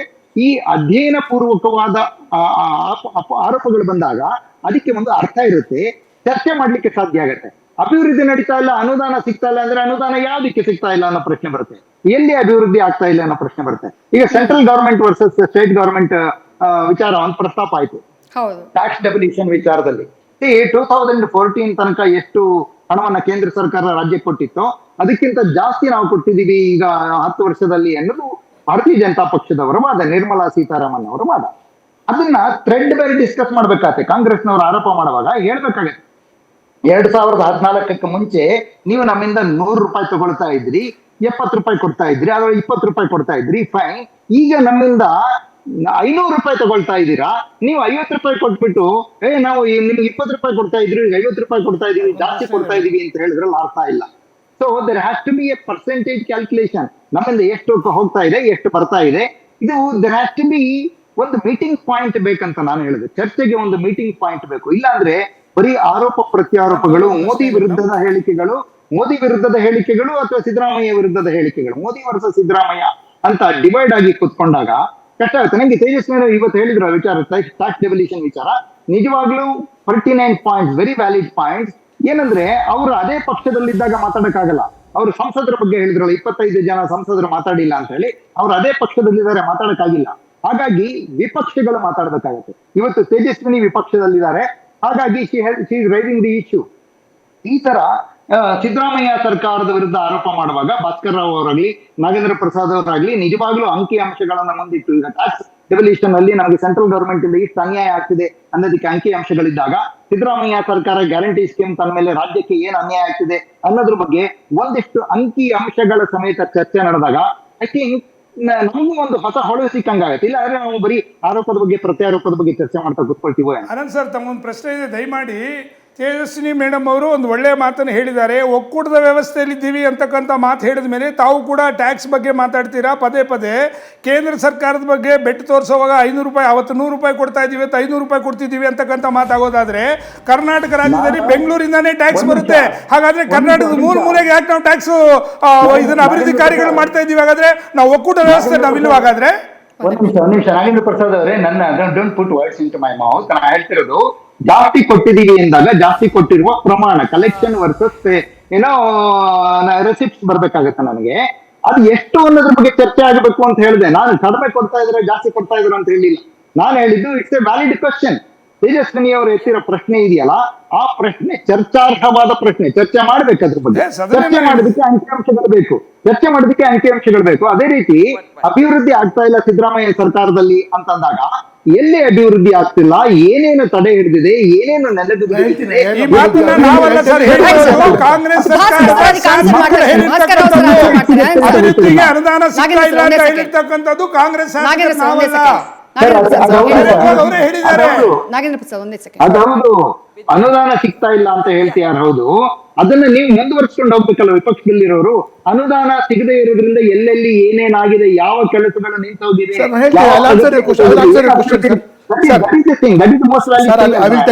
ನಾ ಹೇಳ್ತೀನಿ ನೋಡಿ. ಡಿಸ್ಪೋಸಬಲ್ ಇನ್ಕಮ್ ಏನಿದೆಲ್ಲ ಇವ್ರ ಗ್ಯಾರಂಟಿ ಮೂಲಕ ಕೊಟ್ಟಿದ್ದಾರೆ. 2,000 ಮಹಿಳೆಯರಿಗೆ ಫ್ರೀ ಉಚಿತ ಬಸ್. ಅದರಿಂದ ಅವ್ರದ್ದು ಡಿಸ್ಪೋಸಬಲ್ ಇನ್ಕಮ್ ಜಾಸ್ತಿ ಆಗಿದೆ. ಡಿಸ್ಪೋಸಬಲ್ ಇನ್ಕಮ್ ಜಾಸ್ತಿ ಆದರೆ they can spend something on ಬೇರೆ. ಅವರು ಪತ್ರ ಬರೆದ್ರಲ್ಲ ಧರ್ಮಸ್ಥಳ ದಟ್ ನಮ್ಮಿಂದ ನೀವು ಫ್ರೀ ಬಸ್ ಕೊಟ್ಟಿದ್ದಕ್ಕೆ ಅಭಿವೃದ್ಧಿ ಆಗಿದೆ ಅಂತ. C, disposable income is one aspect, development is second. ನೀವು ಹೇಳ್ತಾ ಇದ್ರ ಡೆವಲಪ್ಮೆಂಟ್ ಎಲ್ಲಾಗಿಲ್ಲ ಅಂತ. ಇದೇ ಕುಮಾರಸ್ವಾಮಿ ಅವರು ಹಿಂದೆ ಮುಖ್ಯಮಂತ್ರಿಗಳಿರುವಾಗ how many colleges were open and ಎಷ್ಟು ಕಾಲೇಜಸ್ ಓಪನ್ ಆಗಿತ್ತು ಅಲ್ಲಿಗೆ? ಸಾಲ ಮನ್ನಾ ಮಾಡಿ ಎಂಟೈರ್ ಫಾರ್ಮಿಂಗ್ ಸೆಕ್ಟರ್ ಒಳಗೆ ಒಂದು ಬದಲಾವಣೆ ತಂದಿದ್ದು. ಮತ್ತು ಲಾರ್ಜ್ ಡೆವಲಪ್ಮೆಂಟ್ ಪ್ರಾಜೆಕ್ಟ್ಸ್ ಅಂದರೆ ಸಿವಿಲ್ ವರ್ಕ್ಸ್ ಪ್ರಾಜೆಕ್ಟ್ಸ್ ಇರಲಿ, ಅಥವಾ ಏನಾದರೂ ಒಂದು ಮೆಗಾ ಪ್ರಾಜೆಕ್ಟ್ ತೊಗೊಂಬಂದು ಕನೆಕ್ಟಿವಿಟಿ ಇರಲಿ ಅಂಥದ್ದು ಮಾಡೋದ್ರಲ್ಲಿ ಯಾವ ಪ್ರಾಜೆಕ್ಟ್ ಕೂಡ ತೊಗೊಂಡಿಲ್ಲ. ಅವ್ರು ಸ್ವತಃ ಮೈಸೂರು ಜಿಲ್ಲೆ ಒಳಗೆ ಅವ್ರದ ಕೊಲಂಬಿಯಾ ಏಷ್ಯಾ ಸರ್ಕಲ್ ಅಲ್ಲೇ ಒಂದು ಫ್ಲೈಓವರ್ ವ್ಯವಸ್ಥೆ ಎಲ್ಲ ಆಗಿದೆ. That is development. ನೀವು ಡೆವಲಪ್ಮೆಂಟ್ ಬಗ್ಗೆ ನೀವು ಕೇಳಿದ್ರಲ್ಲ, please go back and visit your knowledge of economics sir. That ಅವರು ರೆವಿನ್ಯೂ ಡೆಫಿಸಿಟ್ ಬಜೆಟ್ ಕೊಟ್ಟಿದ್ದಾರೆ. ಆ್ಯಂಡ್ ನಿಮ್ಗೆ ಗೊತ್ತಿದೆ revenue deficit budget is bad economics. ಯಾಕೆ ರೆವಿನ್ಯೂ ಡೆಫಿಸಿಟ್ ಬಜೆಟ್ ಕೊಟ್ಟಿದ್ದಾರೆ? ಹತಾಶರಾಗಿ, ಹೆಲ್ಪ್ಲೆಸ್ ಆಗಿ ಕೊಟ್ಟರು. Because they wanted to do ಅವರ ಜನರ ಕೈಯಲ್ಲಿ ಡಿಸ್ಪೋಸಬಲ್ ಇನ್ಕಮ್ ಜಾಸ್ತಿ ಮಾಡಿ. That is fine. ನೀವೇ ಈಗ ಹೇಳಿದ್ರಲ್ಲ, ಯೂನಿವರ್ಸಲ್ ಬೆನಿಫಿಟ್ ಸ್ಕೀಮ್ ಇದೆಲ್ಲ ಶಾಶ್ವತ. ಯಾವ ಡೆವಲಪ್ಮೆಂಟ್ ಸ್ಕೀಮ್ ಕೂಡ ನಿಮಗೆ ಸರ್ಕಾರ ಕೊಟ್ಬಿಟ್ರೆ ನೀವೇ ನಿಲ್ಲಿಸ್ಬಿಡ್ತೀರ ನೀವು. It is bad economics. Whereas philosophy of development ಇದೆಲ್ಲ ಮೇಡಮ್, ಫಿಲಾಸಫಿ ಆಫ್ ಡೆವಲಪ್ಮೆಂಟ್ ಒಳಗೆ there is something called social development goals. ಜನರ ಜೀವನದಲ್ಲಿ ಒಂದು ವ್ಯತ್ಯಾಸ ತರಬೇಕು ಅಂತ 18 ಸೋಷಿಯಲ್ ಡೆವಲಪ್ಮೆಂಟ್ ಗೋಲ್ಸ್ ಇದೆ. ಎಲ್ಲ ದೇಶಗಳು, ಕೇಂದ್ರ ಸರ್ಕಾರ, ಬೇರೆ ವಿವಿಧ ರಾಜ್ಯ ಸರ್ಕಾರಗಳೆಲ್ಲ ಬಡವರ ಜೀವನದಲ್ಲಿ ಒಂದು ಬದಲಾವಣೆ ತರಕ್ಕೆ ಸಲುವಾಗಿ ಮಾಡ್ತಾರೆ. ಈಗ ನಾವು ಮಾಡ್ತಾ ಇರೋದಲ್ಲಿಗೆ ಬಡವರಿರಲಿ, ಮಹಿಳೆಯರಿರಲಿ, ಮತ್ತು ಇವರು ಅನ್ನದಾತ ಇರಲಿ, ಮತ್ತು ಅಂತ ಅವ್ರಿಗೆ, ಮತ್ತು ಇವರು ಯುವಕರಿರಲಿ, ಡೈರೆಕ್ಟಾಗಿ you have to impact on their future. ಸುಮ್ಮನೆ ಅವ್ರ ಕೈಲಿ ದುಡ್ಡು ಕೊಟ್ಟು ನಾನು ನಿಮಗೆ ಅಭಿವೃದ್ಧಿ ಮಾಡಿಸ್ಬಿಡ್ತೀನಿ, ಇದು ತಾತ್ಕಾಲಿಕವಾಗಿ. It is only a purely political scheme. ಮಾಡಲಿ, ಅವರಲ್ಲಿ ಕೂಡ ಬುದ್ಧಿವಂತರಿದ್ದಾರೆ. Let them take it as a challenge and put a development scheme ahead over there. It will be appreciated. ನಾವೇನೇನ್ ಮಾಡಿದೀವಲ್ಲ, it's a development scheme. Right, sir, this is right, only sir. a political drama as well as a political guarantee. It is not a development guarantee. Okay, ಗ್ಯಾರಂಟಿಯ ಭವಿಷ್ಯ ಏನು ಅಥವಾ ಗ್ಯಾರಂಟಿಯ ಪ್ರಭಾವ ಏನು ಅಂತ ಜನ ಡಿಸೈಡ್ ಮಾಡ್ತಾರೆ ಈ ಚುನಾವಣೆಯಲ್ಲಿ. ಸರ್, ಸಮಯ ಇದ್ದಿದ್ದಿಷ್ಟೇ.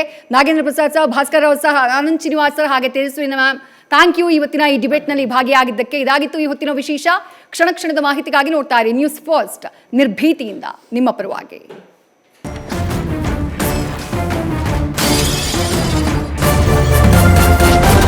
ನ್ಯೂಸ್ ಫಸ್ಟ್, ನಿರ್ಭೀತಿಯಿಂದ ನಿಮ್ಮ ಪರವಾಗಿ.